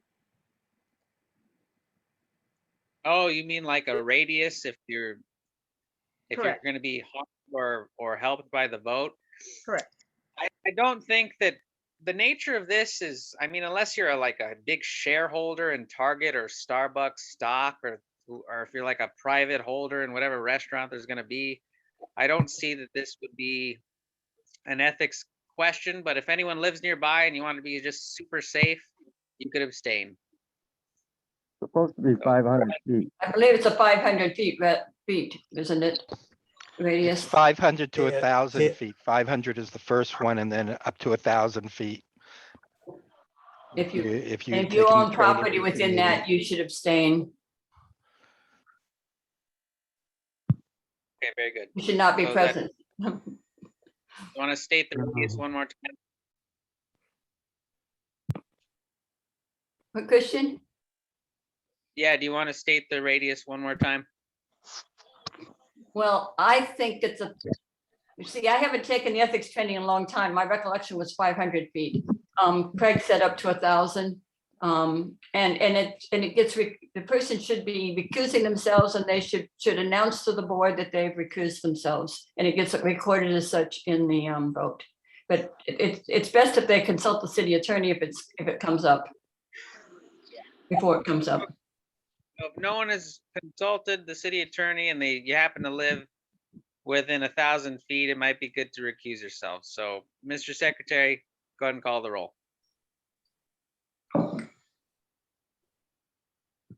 Hey, John Barbera, Yes. Vic Christensen, aye. John DeMiglio, No. are we using the 1,000 feet? It's up to the individual to decide.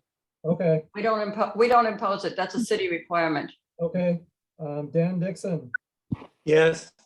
Craig Goldfarb, Yes. Cynthia Gagne, No. Are you fucking 12? What the hell? Christian, Okay, let's come to order now. Let us We're come gonna to keep order. I'd like to know who said that. I think it's it civil. fairly obvious who said it, but let's come to order, please.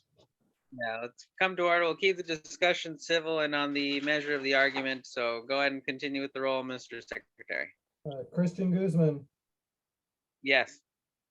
Gwen Henry, Yes. Melanie LeBrecq, I am recusing myself. oh yeah. Kelly Miller, Yes. Alex Norman, Yes. Thomas Norman, Yes. Adrianita Reyes Cruz, Yes. David Samperio, Yes. Angela Sumner, Yes. Chris Valle. Yes. Okay, that's 13 ayes, 2 nays, and a recusal. So that carries. Okay. Well, before we move on, I would just remind us that I think we're attempting to act as good representatives and leaders in our communities. So with that in mind, although we want to definitely encourage us to have a healthy discussion on the measure of the motions, sometimes you could listen to the adage that if you don't have something nice to say, maybe you would not say something at all.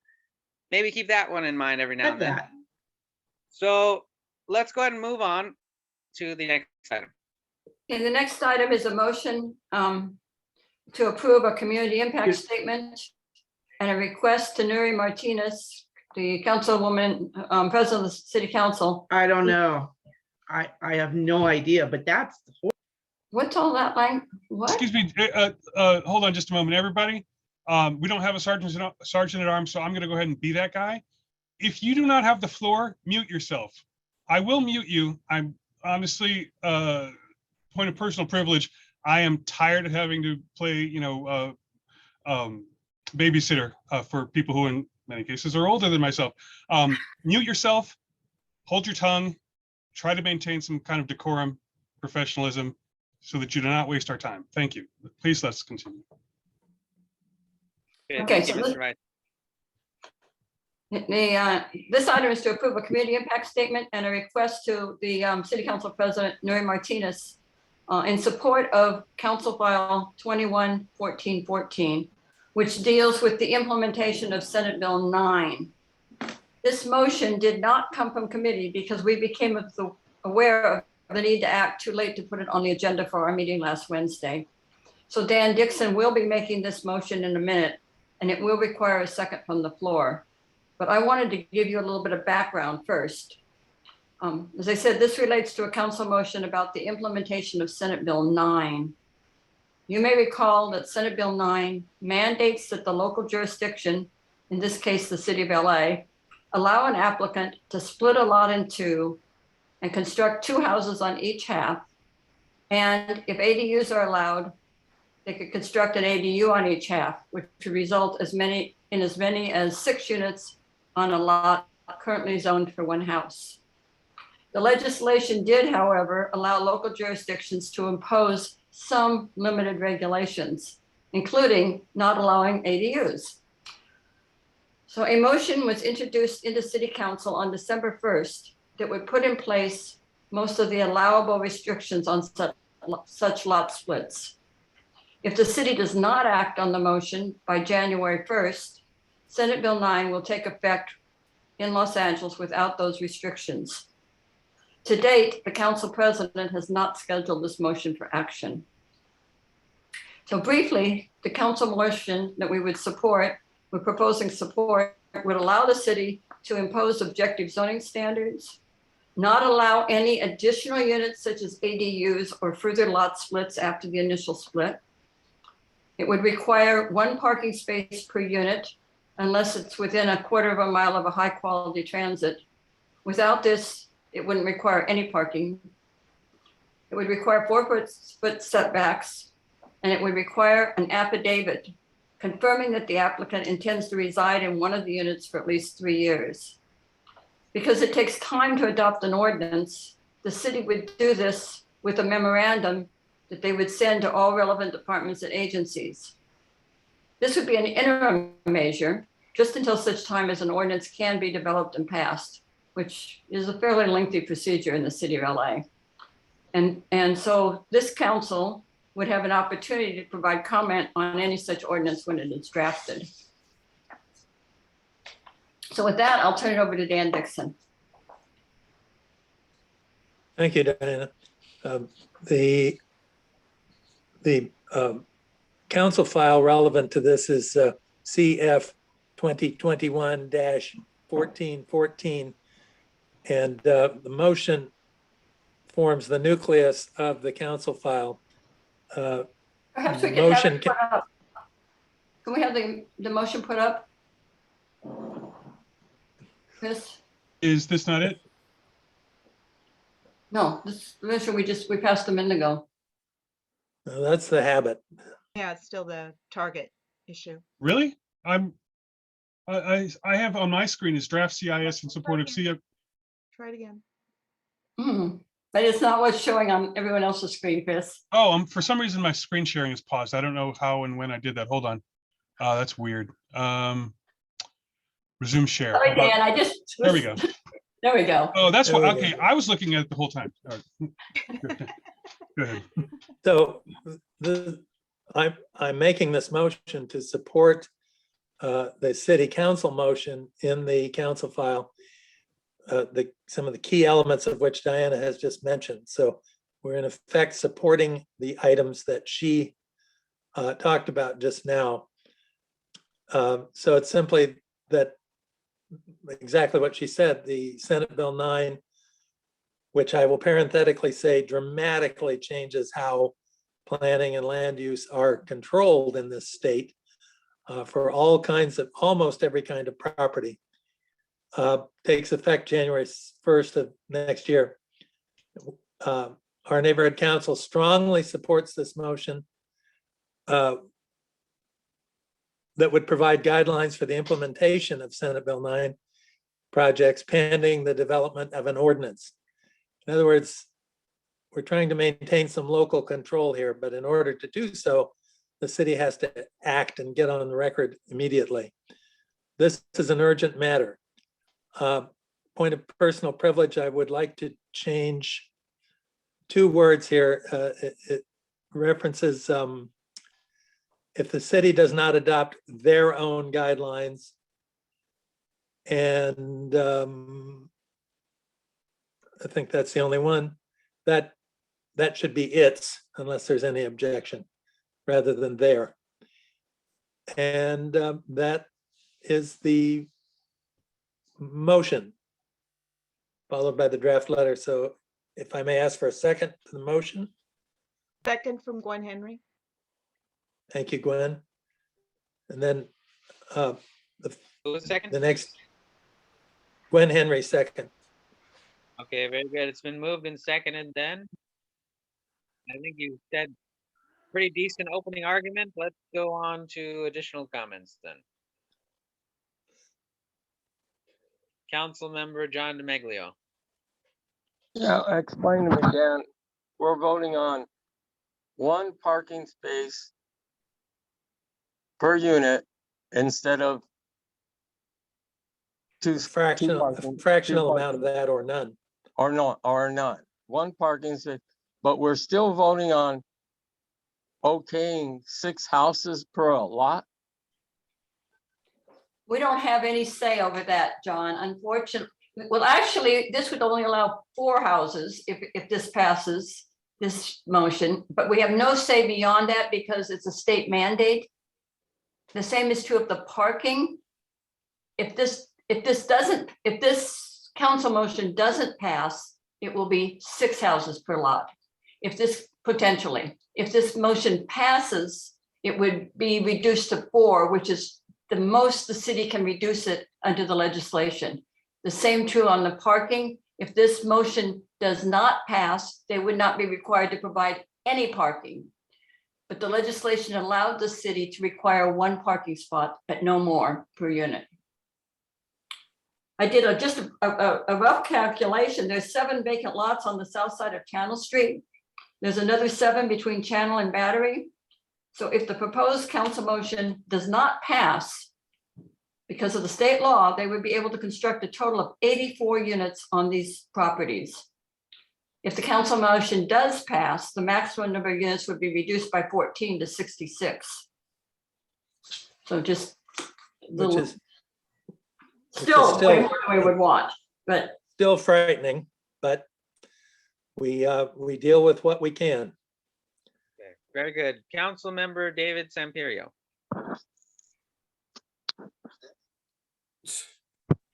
Yeah, I kind of have the same question. So we don't have any say in the matter of the SB9, but this is just giving us some input on what they can do with it, correct? right. The state law allowed a little bit of restrictions, and so the city is taking advantage of virtually every one of the restrictions they're allowed if this passes. Okay, so we just kind of want to have some more restrictions, and whether it's the parking or the amount of homes, things like that. Yeah. Okay, that's all I need to know. Yes, Thank you. and the second item is a letter to Council President Nuri Martinez, asking her to schedule this on an urgent basis so that the council can vote on the motion before the end of the year. And we clearly are down to a very limited number of days in which this might happen. So we'd like to, if the neighborhood council approves this tonight, we'd like to get it out promptly. Thank you. Very good. Council member Henry. Just as another point, the NCSA also supports any legislation or any changes that the city can do to SB9.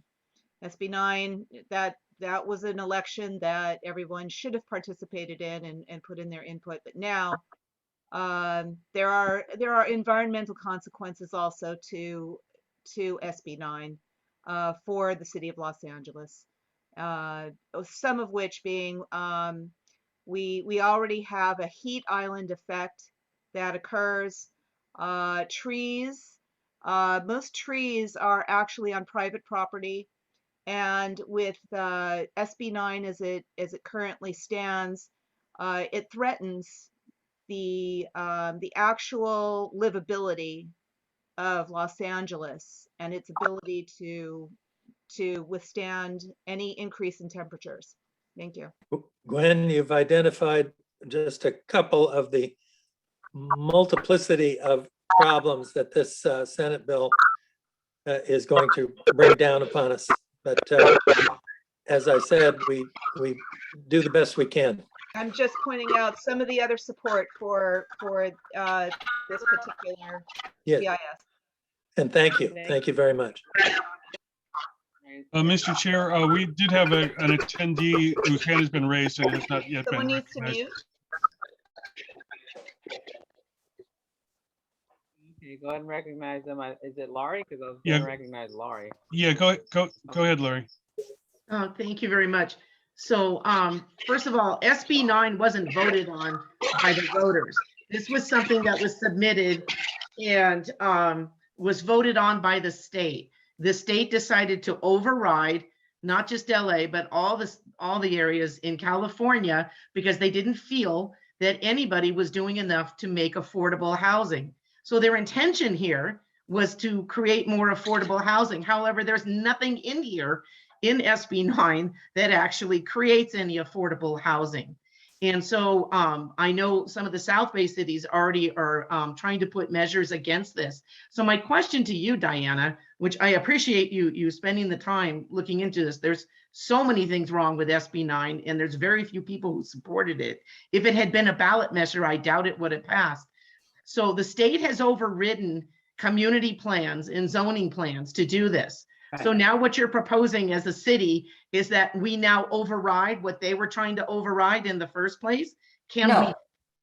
No, we can't do that. So you're trying to actually amend it a little bit? No, the legislation as it passed allowed some very limited flexibility of areas where the city could impose certain restrictions. So it said, for example, the city could outlaw ADUs on these lots.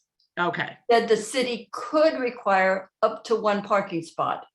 it said the city could require setbacks of at least 4 feet. So what basically the city council motion does is to exercise that flexibility. Okay, and my understanding is SB9 actually allowed for no parking originally, so they felt street parking. No, there's everything wrong with this. So anything that you do to support trying to stop SB9 from going into place, and yes, ADUs would add another 2 units to put 6. There's also SB10 where they can put an apartment building, and I think up to 10 units, which goes along the same lines. Do you have anything that you're going to put through on that one? Or are you just focusing on SB9?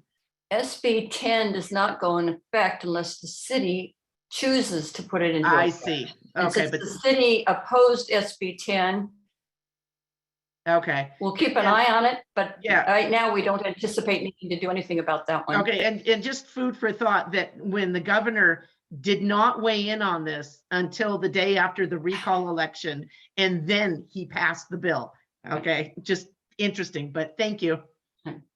There is also before there's a ballot initiative that would basically override SB 9, but that hasn't gotten on the ballot yet. So there may be a ballot initiative. In the meantime, it becomes effective January 1. A couple more hands up. Councilwoman Angela Sumner, and then we'll go to Councilman Craig. Just a quick clarification. Can you repeat briefly the residency requirement that was part of this? Yes, if you're going to do a lot split, the person applying for the lot split has to agree to live in one of the units for at least 3 years. Thank you. That seems like it would be impactful. Councilman Craig. I'm protesting process. We spent 6 minutes with Diana discussing a motion that wasn't even made. Then Dan Dixon spent 2 minutes discussing the motion before he made it. Now we've been having discussion. Community members are picked before board members. People that raise their hand after other people are picked again. Can we have an orderly process where we speak in turn and where motions are made and not discussed until after they're made? I have time. I'm going to end this, but you're wasting in the community and my personal time, and I don't appreciate it. Okay, well, thank you. I think we're all learning together and growing together, and I would say that it seems like this has a lot of interest actually from the council and the various committee members and the public. So I think that we're doing a good job, in my opinion, and thoroughly expressing our thoughts on it. So Councilman John DeMaglio, and then we'll think about calling for the vote. Yeah, you're making us vote on 2 evils. Either 0 or 1 parking spot. That's fine. Anybody that, like myself, that owns a 4-unit building, and I'm applying for the 5th unit because it allows me to, which I think is totally wrong, because it has no parking.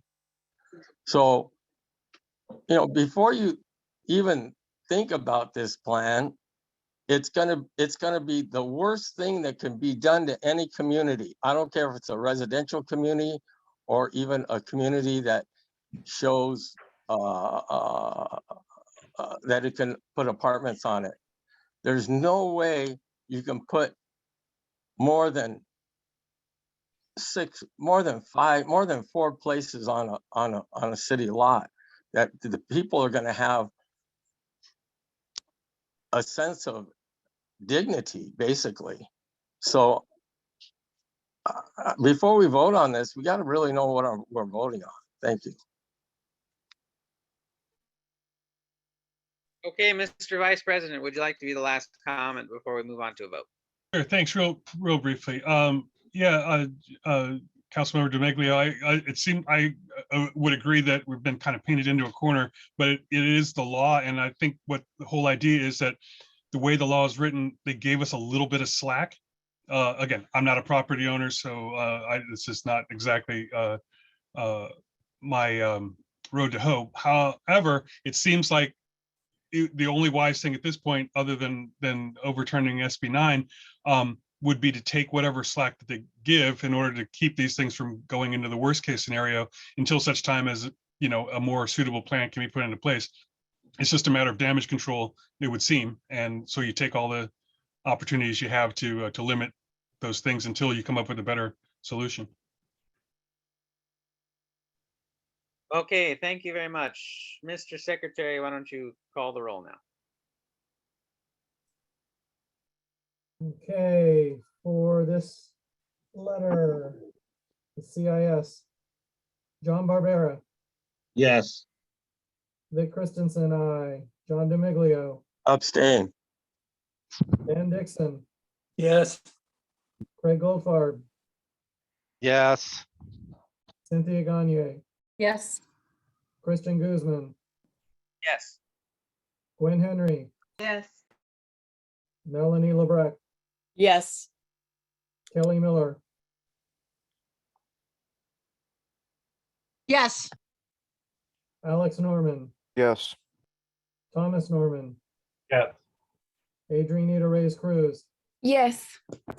David Samperio, Yes. Angela Sumner, Yes. Chris Valle, Yes. 15 ayes, 1 abstention, it carries. Thank you. I have a few quick updates. The first one is that Axel Palacios, who has been the planning deputy for the last several years in the council office, has accepted another job in the city. So he'll be leaving the council office as of this Friday. He probably won't be replaced, which means his work is going to be distributed among other existing council staff, which will be a loss to us in terms of planning support. Second thing is that we received a response to our letter that we sent regarding the opening of the promenade from the we got a letter back from the developers at West Harbor. And that letter I put in your planning packet. Basically, it says that they're working with the port to quote, create opportunities for the promenade and parking lot to be open. We did not receive any reply yet from the port.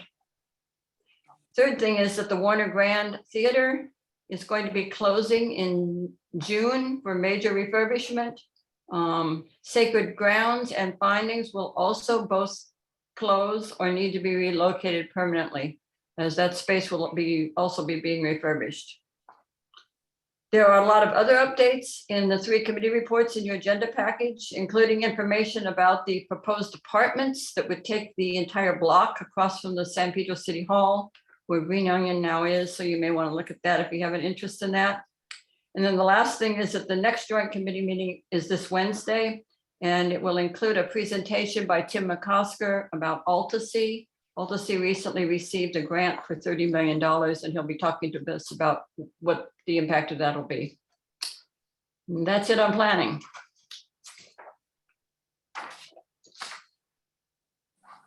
Okay, very good. Thank you. We will move on now to the next committee report. Mr. Secretary, what's the next committee report that we have? That would also be Diana with Bylaws and Elections Committee. So the first thing is the report on the vacant business seat. As Christian announced at the beginning of the meeting, Maya Danola resigned. She's taken on new responsibilities at work that's going to result in extensive travel, and felt it was only fair to the board to resign. So this creates an opening for the business seat. Eligibility for the business seat is anyone who works at or owns a licensed business located in Northwest San Pedro, or lives in Northwest and works or owns the business that's a member of the chamber, or is located in 90731 or 32 zip code. The committee clarified that by license, we mean that the business is registered with the city's Department of Finance, that it has a BTRC. The application can be found in tonight's agenda packet, and it will be posted on the Northwest website tomorrow with the due date as February 7th. If you would go, then, Chris, if you would post the letter.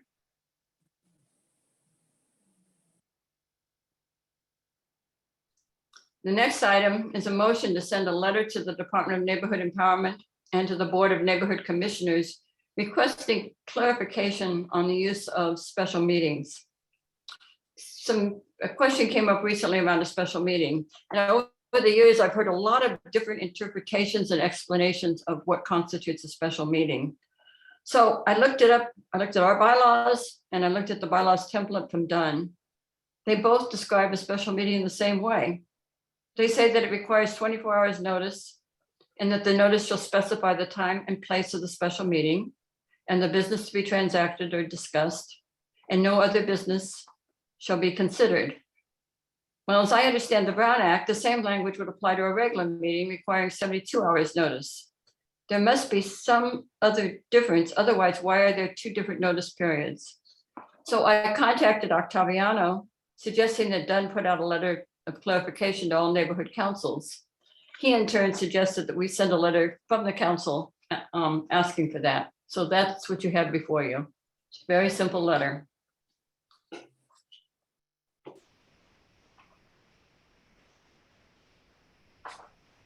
Sorry, Jacob. Hi, Diana. Thank you for working on this.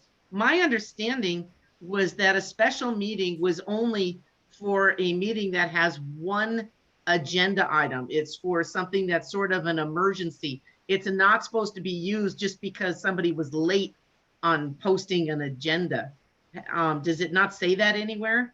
I couldn't find that it said it in our bylaws or the bylaws template from Dunn, and I've heard different interpretations, so I wanted to have them clarify that. Okay, no, that's good, but it would make sense that it's only for an emergency single item, but that'll be good if we can get clarification. Thank you. Yeah. Greg. Okay, it's fairly clear. This is Brown acted, so you can't, it is the Brown Act. Special meetings can be called at any time and for any reason, and that whatever you put on an agenda, it doesn't limit what you put on there and how much or anything to that effect. Why we're asking Dunn for clarification when we have it very clear in the Brown Act. Our bylaws can't amend the Brown Act. So Brown, and as Diana always is saying, the Brown Act is over bylaws and everything else. So, and neither can Dunn. So, you know, I thought this was a waste of time, but go ahead and vote. My understanding from being a member of a neighborhood council for a number of years and actually calling special meetings in the past was that a regular meeting is something that the public knows about and that it will occur regularly. It will occur at a certain time and at a certain place, ideally, and in a certain month, and then a special meeting can be called as an addition because perhaps the legislative body has so much work that they need to do more than a regular meeting can hold. I mean, there's only so much time that we have at our regular meeting. So that's how I've operated in the past. I don't think that it's inappropriate to ask for clarification, but I do think that it's relatively clear myself. Councilwoman Henry.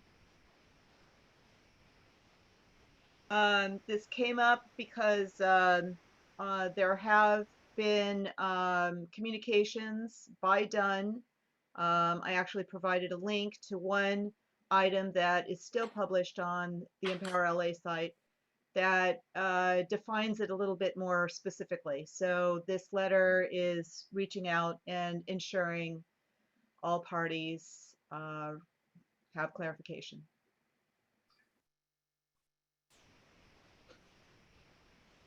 Okay, Mr. Secretary, call for the vote, please. Or call the roll, rather. Okay, John Barbera, Yes. Vic Christensen, aye. John DiMiglio, Abstain. Dan Dixon, Yes. Craig Goldfarb, No. Cynthia Gagne, Yes. Christian Guzman, No. Gwen Henry, Yes. Melanie LeBrecq, Yes. Kelly Miller, Yes. Alex Norman, Yes. Thomas Norman, Yes. Adrianita Reyes Cruz, Yes. David Semperio, Yes. Angela Sumner, Yes. Chris Valle, Yes. 13 ayes, 2 nays, 1 abstention. It carries. Thank you. The last thing is to talk just briefly about the proposed bylaws changes. Recently, we received an updated bylaws template from Dunn. The bylaws committee has reviewed most of the template and it's been making recommendations for changes. We still have a little more work to do before we're ready to bring it for a vote, but wanted to share the current draft with you. For the most part, the changes are technical in nature. There are a couple of changes that will include Dunn mandated language. Those are shown in the attached bylaws in the turquoise color. There are also some changes that we previously approved by the board, and those are yellow in the attachment.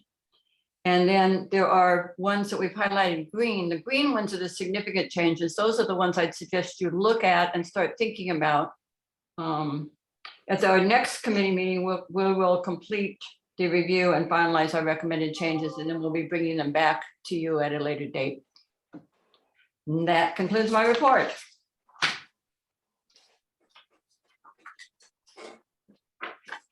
Okay, very good. And just as a quick time check, it's about 10 after 8 o'clock.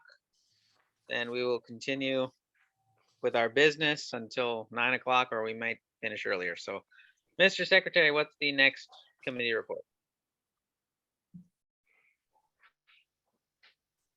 I think it's budget and finance. Budget and Madam finance, Treasurer, budget and finance.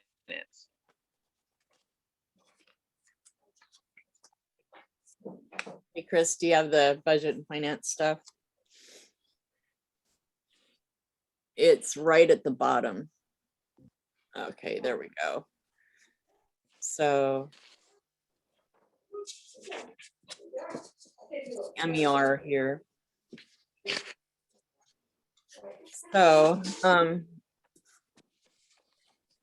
right now we have $31,266.96.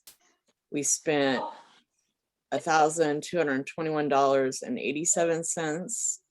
The Candy Cane Lane still hasn't cashed their check, but anyway, but that's the total that we have left. Here's, scroll down, Chris. This is what we paid out: the 500, the 390, 42.20 for candy canes. This is the crafts for the kids, and then 204 for minute taking. And then scroll down, and then the outstanding $1,000 for Pollyann Bakery for the Weymouth Corners Candy Cane Lane. So this sat a committee, so any discussion? Okay, so I'll call for the vote. Thomas Norman. Aye. Dave Semperio. Dave. Yes. John Barbera. Yes. Vic. Aye. John DeMaglio. John DeMaglio.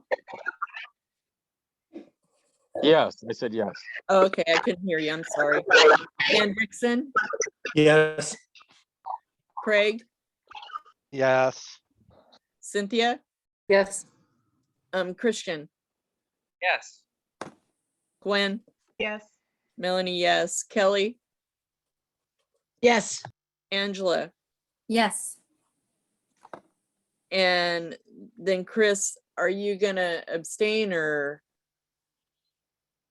vote anyway? Because I need to, yeah, I have to abstain. I'm okay. ineligible. Alec, you can't either. That's right. You're ineligible. Alrighty. So motion pass. This is the budget. And pretty much the same. Have you scroll up, Wait, Chris? Melanie, did you get Adrianita? Huh?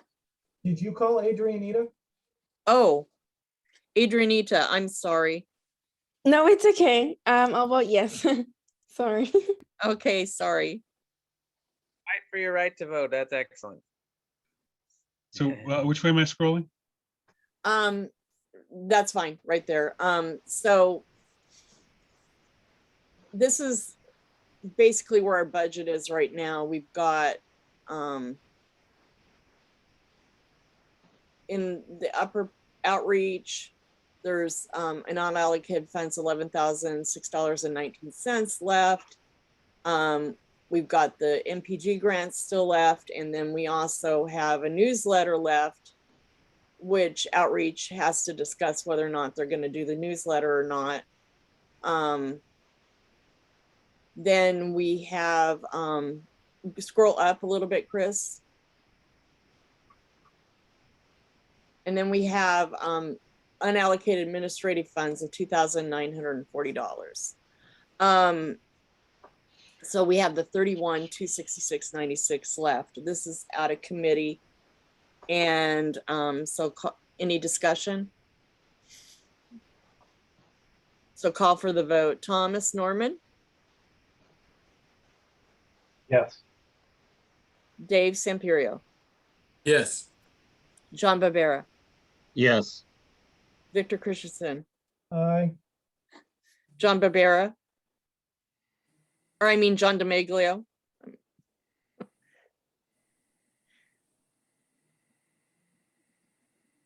John DeMaglio. If I vote yes on, voting yes Yes. for the news, Yes. This is for the budget. for the newsletter also? No. This is just, I was telling them that they had budgeted a newsletter and they need to decide if they're going to use the money or not. Okay, yeah. Dan Dixon, Yes. Craig Goldfarb, Yes. Cynthia, Yes. Christian, Yes. Gwen, Yes.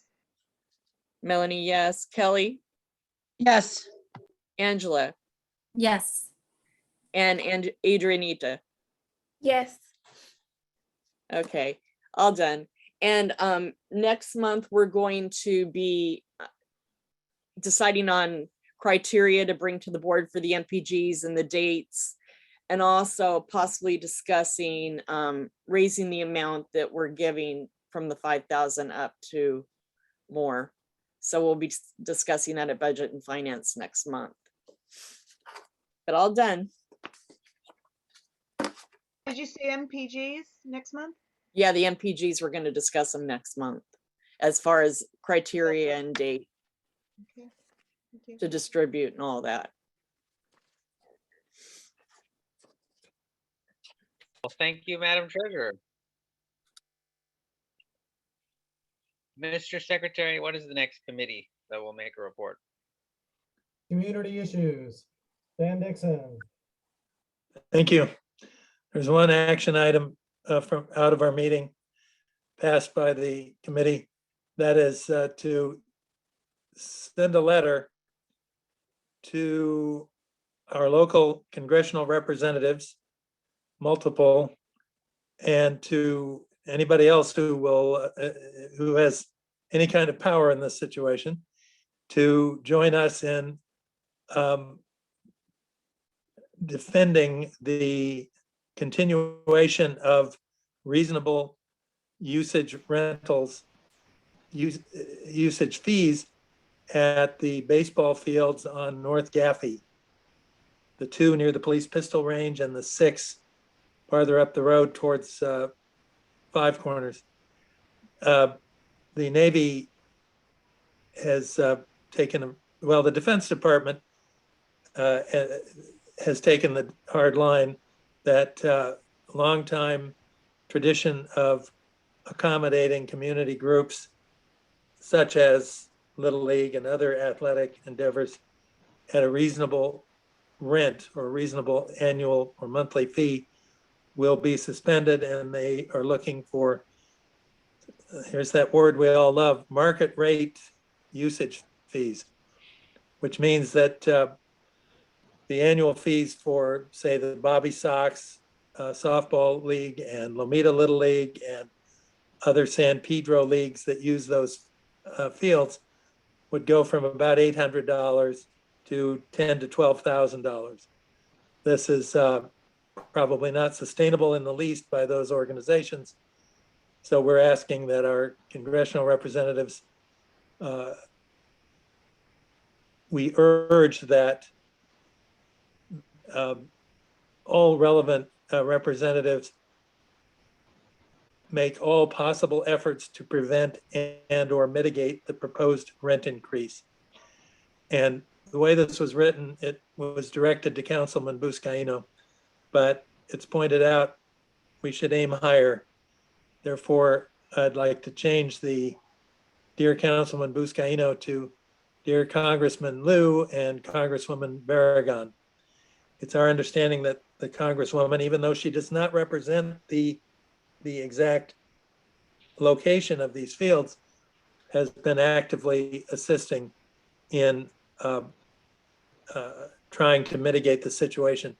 Also, the city, to its credit, is in talks with the Navy to not to take over the land in any way, but to take over responsibility for the land that those fields are on. And the city would be able to charge the more reasonable fees. I honestly don't know if the city would then be on the hook for the $10,000 to $12,000 a month. That is probably what's being negotiated now. So it is I hope, a reasonably straightforward letter to support our local sports leagues, and in the great tradition of Knoll Hill, try to give them some more time on those properties at a reasonable usage rate. It's passed in committee, and I would ask for your support for this letter.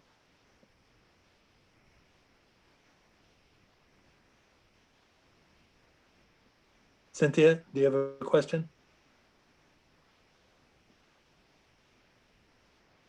I have a question in regards to your comment saying that the, I guess Navy or the US would be, or the US government or Department of Defense would be taking over responsibility. Does that mean if somebody gets hurt that they would be paying the bill for that? Or No, and well, has that been done before? How is that handled now? I don't think, I don't know the answer to that, and I don't think that anything of that sort will change. It's just that the Department of Defense doesn't consider community usage of its property to be part of the primary mission of the Department of Defense. Agreed. Some of us might argue that it's an important auxiliary pastime for them, but that's the position they've taken, and that's why they're seeking increased rents on. No doubt that this is a nationwide discussion regarding the use of government property, and especially surplus property such as this. And how long is that contract for, that they're doing now? I do not know. It's being negotiated, I understand, by Congresswoman Barragan has stepped up to for her office to talk to the government, to the Navy specifically. And I don't know about if Congressman Liu is involved. I feel he should be, but the local groups are working with Congresswoman Barragan and with elements in the council office to try to resolve this. This is a letter of support for that process. Thank you, Mr. Councilman John Barbera. Yeah, just to help Dan out with this a little bit. Your neighbor, yes. Yes, what it is, the bottom line is we're paying $850 a year to lease the land, the ball fields. And they now propose that they want us to pay anywhere between 10 to 15,000 a year. And they have the person that is in charge with that, and the softball for the girls. They've got everything that they've had there, their equipment and all that, and they still got containers there. But I was informed that he gets one word saying that they want him out by the end of December. From a field representative, Christina Lopez, says they have 6 months. So I'm working on that with Dan. We're working on making these phone calls and talking to these people and the representative from the Navy that's out of Seal Beach. So we're not sure yet, but we need to start to send this letter out so that they know our concerns and get as many people as involved as we can with this. So, it's out there. I mean, we can't lose these ball fields for these kids. I mean, come on. This is it's a ridiculous thing what the Navy wants. That's it. Councilman David Samperio. Well, I'm in favor of this, or the letter that goes out, and I think it should go higher up and further out, whoever we can. I know Janice Hahn, whoever it is. My daughter did play for the San Pedro Girls Softball League. She's a scholarship player at LMU, and I think there's many generations of, and I'm just talking about softball, and I know there's baseball, but I guess I'm trying to focus on what I guess what's important to me and women's sports, softball. So I think it's imperative that we do something, send a letter to as many people as we can to get support, because there's not a lot of ball fields. There's not a lot of things to do. And I think, to raise prices from 800 to whatever the proposal is, 10,000 or whatever it is, it's just ludicrous. They won't sustain it. It won't happen. And it would be unfortunate if we lose those things for these kids. And that's it. Council Member Cynthia.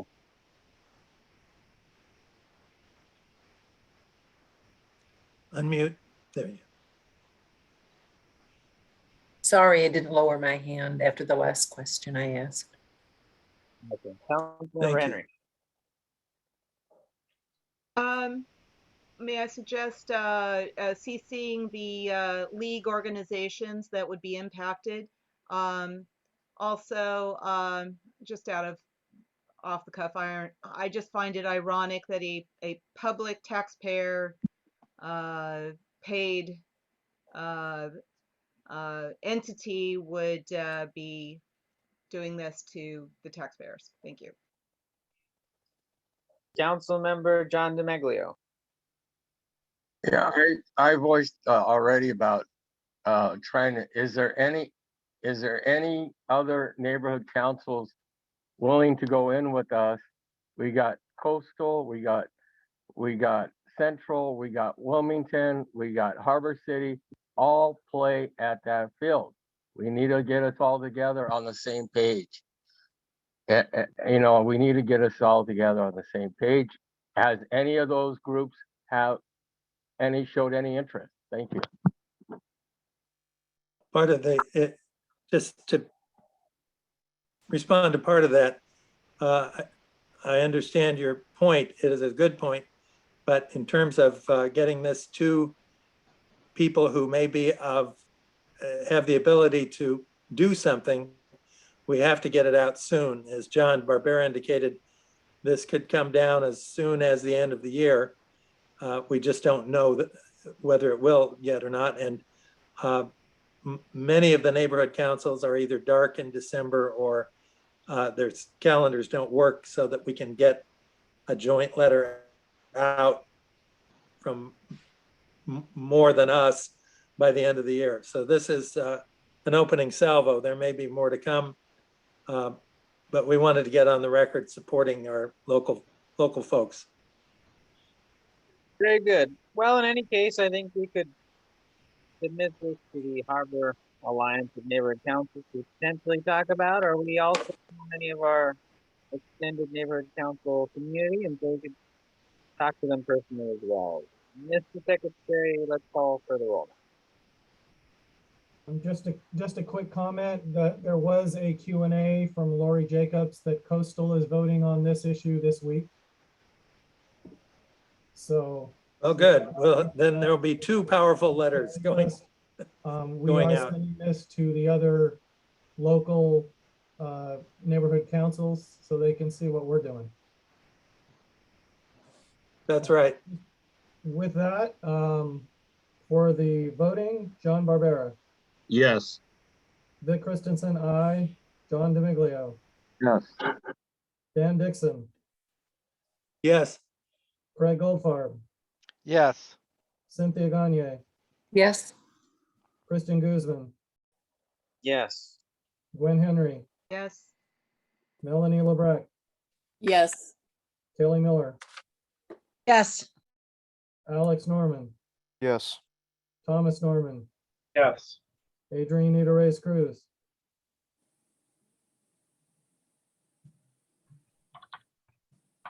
Adrienne Nita, are you? Yes.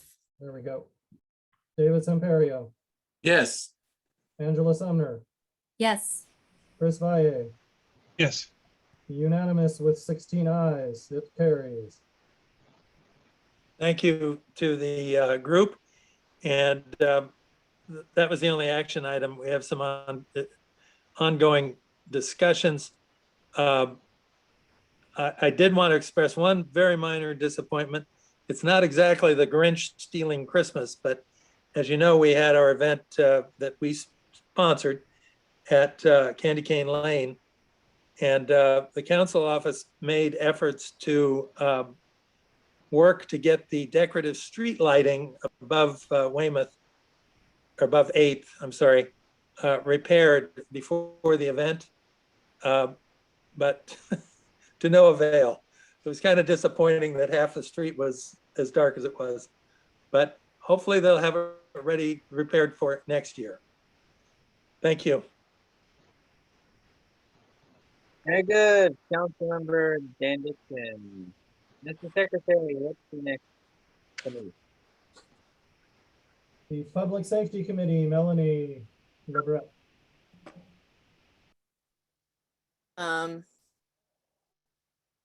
There we go. So we had our special meeting, our town hall with the city officials. We had the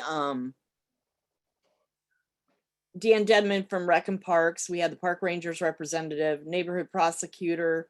We had the mayor's office. We had LAPD Captain Masnick and Sergeant Schoen. We had CPAB Chair Mona Sutton. And the last 30 minutes of our meeting, then CD15 finally showed up. Yeah. So there was approximately 78 attendees, and a lot of questions were answered. A lot of questions were asked. Basically, they were denied the event based on insurance, and also the fees are really high when you get the large amount of people that they estimated that were going to attend there. The fees gradually go up on a scale and get higher, and it got too expensive also for them to have the event. So then they advertised that they were moving to Culver City. Well, Culver City wouldn't let them hold the event either. So then they moved back to San Pedro and advertised it as a protest. But as the captain explained, that once it becomes a protest, then everything they advertised that they were going to do, like loud music, you know, a band, having the megaphones, having poles and signs and all of that, were no more because it was a protest. They couldn't have it. They couldn't use a stage. They couldn't have amplified sound or anything like that. And then it becomes a First Amendment event, where under the First Amendment, they have free speech to hold the event. So they had 180 cops that they had come to that event and from all over LA area. And according to the captain, there were no weapons, although some of the people that attended our special meeting said that there was tear gas, type bear spray, and knives, large knives on people's sides. But there is a controversy about that. There's a group called Latinos for Trump that supposedly were the ones that organized the event, and they showed up and they were pretty vocal about the fact that they couldn't see why people were outraged that they were there and that the Proud Boys were there for security for them. So the town hall ended with the idea that more of these special meeting town halls are needed in the future. And this was the beginning of creating relationships and communication with our city departments and agencies. We'll be having a debrief of the event at the public safety meeting, December 23rd, 2021 at 5:30 p.m. Chris? Thanks. Yeah, and I think one of the most, I mean, when I think it was probably Craig Goldfarb who reached out to me like immediately after that CPAB meeting and said that, we kind of needed to do more with this, that we needed more time to talk. And for me, the first thought that kind of crystallized in my head was for there to be an opportunity to speak that, wasn't on the Harbor PD's timetable that was specifically about these things. They gave people a chance to sort of review, and honestly, to be perfectly frank, I wanted the public agencies to have a chance to sort of take stock and come up with some better answers than they had for us at that original CPAB meeting. Exactly. And to their credit, they did, because because from my intention was to not only ask those questions, but essentially to give them prompts in terms of what did the people in the community need to hear, what kind of descriptions of their procedures, the permitting process. We wanted more detail and some assurance that these things don't just happen, and that they do, whatever their limitations are in terms of enforcement, in terms of constitutional law and things like that. We needed a better description of how they make their decisions, and we did get that. I think it was and like Mel said, one of my unstated goals for the meeting was to have the people who put this on reveal themselves, because I think one of the questions going on was, where did this come from? Clearly, if this was something coming out of San Pedro, we could see it, every weekend, and yet we don't. And it became pretty clear that these were people who are very motivated and they have a particular political and philosophical bent, but they're not from San Pedro. They were using this as a venue, and as Gwen said, they got their event denied because it was going to be very expensive for them to put on. They stripped away everything that would have required a permit, and what they had left was a group of people, standing around being angry and mean. And so when that sort of transformed from one thing into another, where a lot of their accessories were taken away, but the presence of the people and their attitude was there, I think the disconnect came when the messaging that CD15 had published about the event being prevented, essentially, was no longer valid. So what we eventually got to was that there really was a disconnect and kind of a breakdown between CD15 and LAPD, and we sort of urged them in the future to keep those lines of communication open. But what we saw was a pivot. So the Latinos for Trump, again, who showed up and sort of explained their position, they stripped down their event so that they could still have it. And people were under the impression, based on what CD15 had published, was that it wasn't going to happen. And so technically the event didn't happen, but what did happen was what was allowed under the law, and LAPD did a lot more to explain how and why that was permissible and why in the future that could happen. But we understand now better what their handling of that was and hopefully will be. So and I think Captain Masnick's explanation this time was far better than what it was at CPAB. Yeah, I think, I don't know if it was just his own reflection or he got in to some policy conversations with other people, but he came back with a much better, much more descriptive set of sort of plans and procedures for us. And so, my goals were really to have the community members show up for one another. So essentially, it was an opportunity for people to state their values in terms of, regardless of our political differences and our, our attitudes about certain topics, there's certain things that we, hopefully as a large enough group will find acceptable or unacceptable. And so there was a chance for us to kind of directly or indirectly communicate those to parks, to LAPD.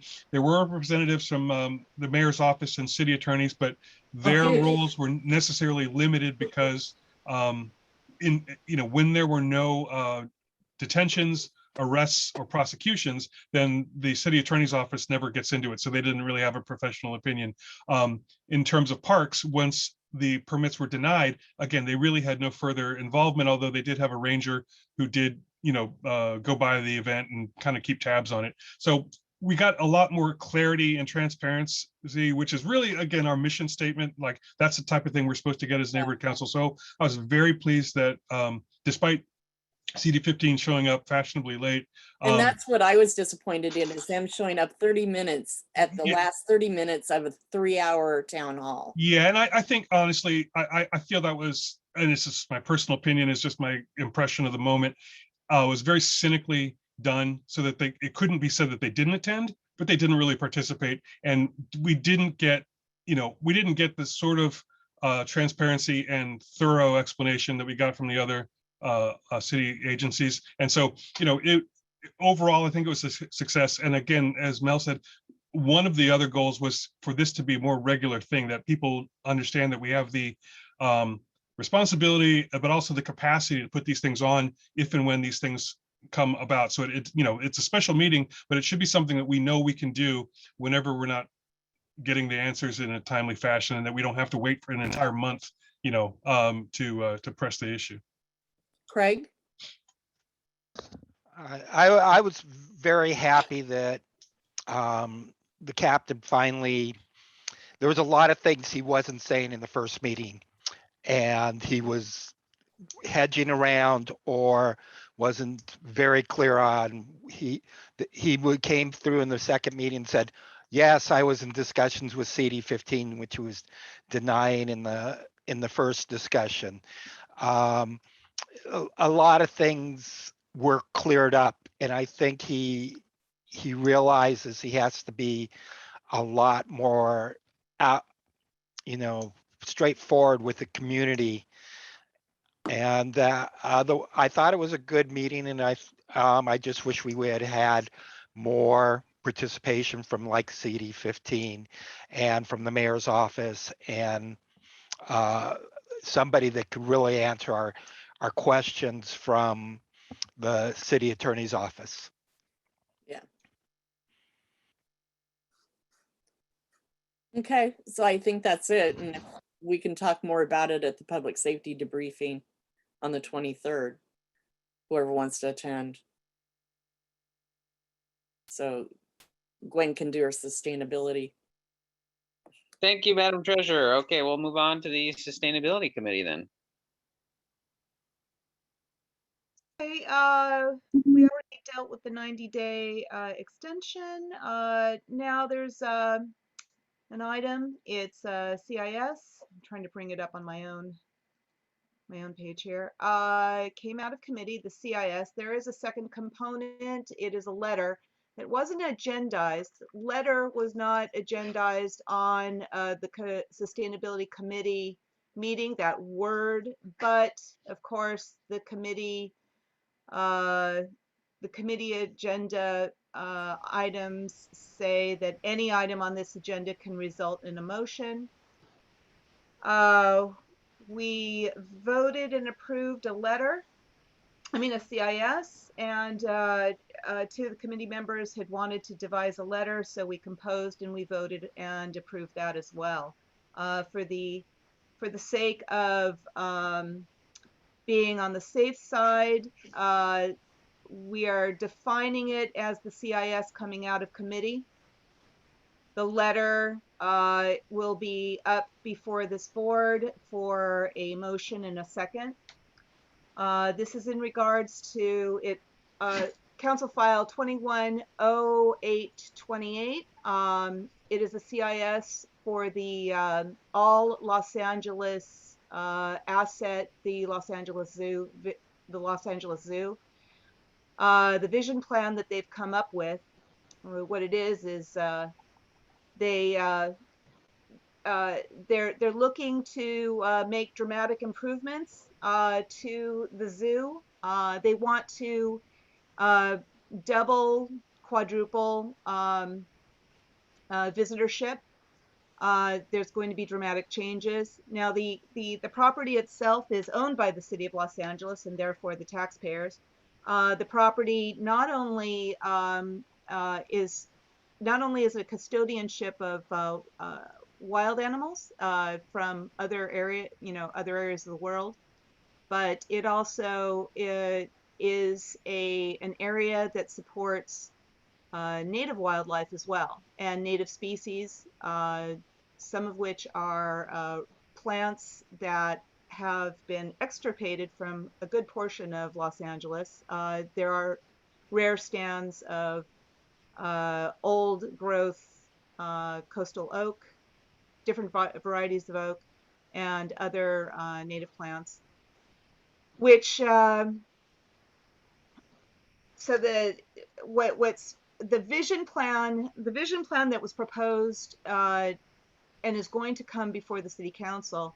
There were two alternatives that were before the zoo commission, and they decided on bringing one to the city council. One of them is the less impactful alternative, which is also called the vastly, let's see, what's the phrase that they use? It's the oh goodness, I forget the name of it. Alternative one is the one that protects the site and the native species the most. Alternative two actually will destroy many acres of native habitat and native trees, and many of them are protected under the City of Los Angeles Protected Tree Ordinance. Anyway, so the zoo had decided to present alternative two, and there are many different organizations, including the California Department of Fish and Wildlife, who have weighed in on this. The Friends of Griffith Park have weighed in on this. The California Native Plant Society, and of course the Neighborhood Council Sustainability Alliance. But everyone is under consensus that it's ironic and that they will remove native habitat to such an extent that it's almost contradictory to the intent and the plans of the land that's under the zoo's custodianship. So I hope you guys took a look at the description in my minutes. But what we are doing is we are supporting the amendment to go for alternative one, which is by every consensus the one that protects the property as much as possible from being overly disturbed. The other one brings in all sorts of activities that are non-zoo related, things like pretty much like a universal city walk. They want to bring in all sorts of entertainment venues that have nothing to do with the zoo, really. It's just to bring more people in. They want to compete with Disneyland and Universal City Walk. It removes the intent of the zoo in education. So with that, it's before you to vote for the CIS. It came out of committee unanimously. Are there any discussions? Okay. Is there any members of the council or the public want to make comments? Like a name.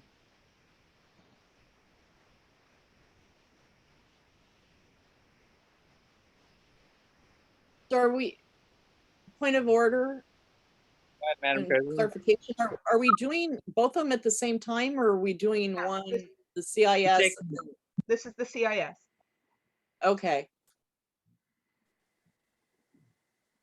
Mr. Secretary, would you please call the roll?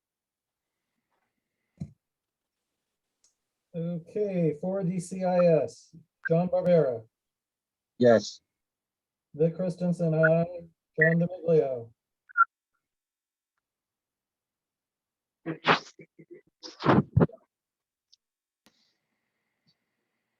John, what did you say? I abstain. Dan Dixon, Yes. Craig Goldfarb,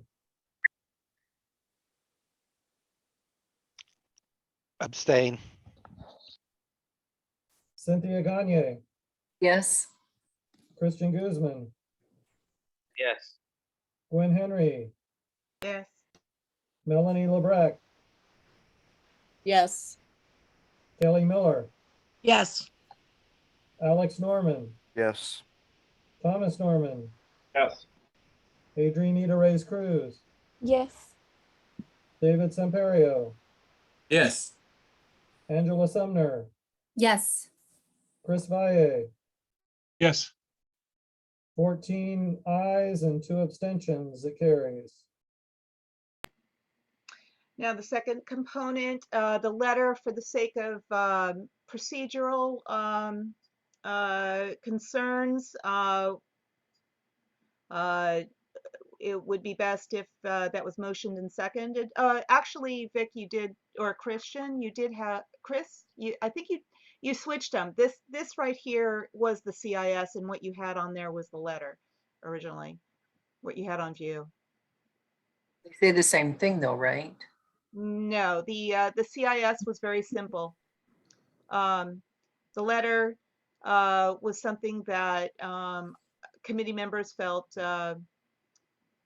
passionate about. Our thoughts on the reasoning why they should not go for alternative 2. And once again, alternative 2 is kind of the de facto choice right now. That's what's before the city council, unless they dramatically decide, because the zoo itself has pushed that one forward. The city council is getting feedback from different parties that this is not the best alternative of the 2. And that's, Go ahead, this is our John letter. Nicholas. John? Yeah, what was the committee vote on that? Is there a committee? Yes, we actually did not only compose it, we motioned it, we approved it. It was unanimous, other than one person who had technical difficulties and could not vote. Can I get the numbers on the votes? We have 5 committee members, 4 voted yes, and the other could not vote because of technical difficulties.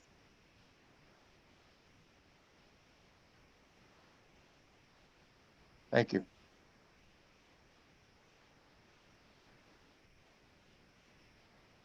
Do we have a motion? Okay. Yeah, Councilwoman Henry, do you wanna move it? I'd like to move the letter. Okay. Is there a second? Is there a second? I'll second Chris Valle. Okay, it's been moved and seconded to adopt the letter. So the letter is essentially communicating the point of the CIS, which we just adopted, but it has some additional perspective. That's how I would characterize it.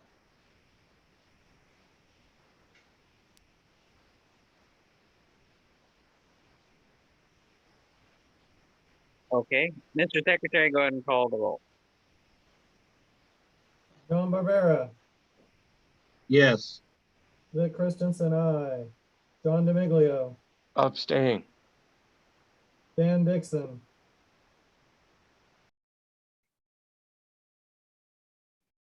Dan Dixon. He's not on. Whoa, what happened? Not I'll come sure. back in case he Lofton is trying to get back in.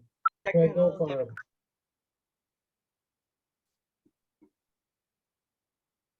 Abstain. Cynthia Gagne, Yes. Christian Guzman, Yes.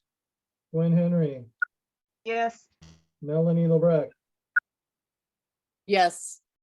Kelly Miller, Yes. Alex Norman, Yes. Thomas Norman, Yes. Adrianita Reyes Cruz, Yes. David Semperio, Yes. Angela Sumner, Yes.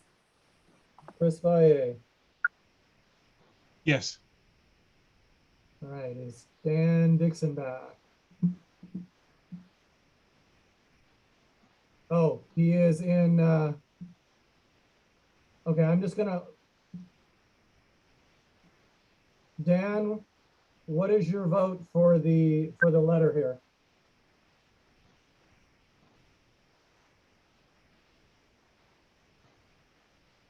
Oh, did you already move him? He's in. Okay, I was just gonna let him talk so we could vote and then move him. Dan Dixon, what is your vote for this letter? Yes. Okay. Then we have 14 ayes, 2 abstentions, it carries. Okay, very good. Next up, okay, quick time check. It's 8:52.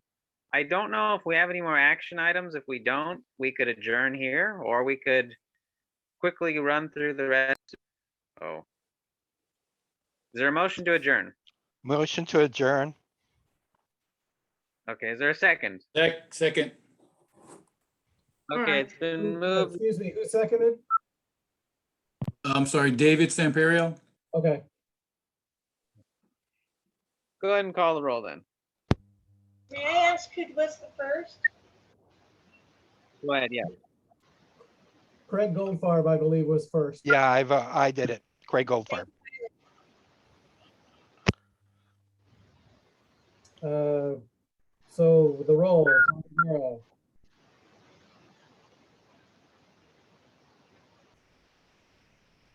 John Barbera, Yeah.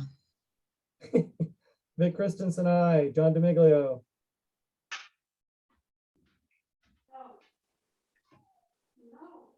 John Yes, DeMiglio, yes. Yeah.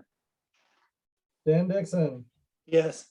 Craig Goldfarb, Yes. Cynthia Gagne, Yes. Kristen Guzman, Yes. Gwen Henry, Yes.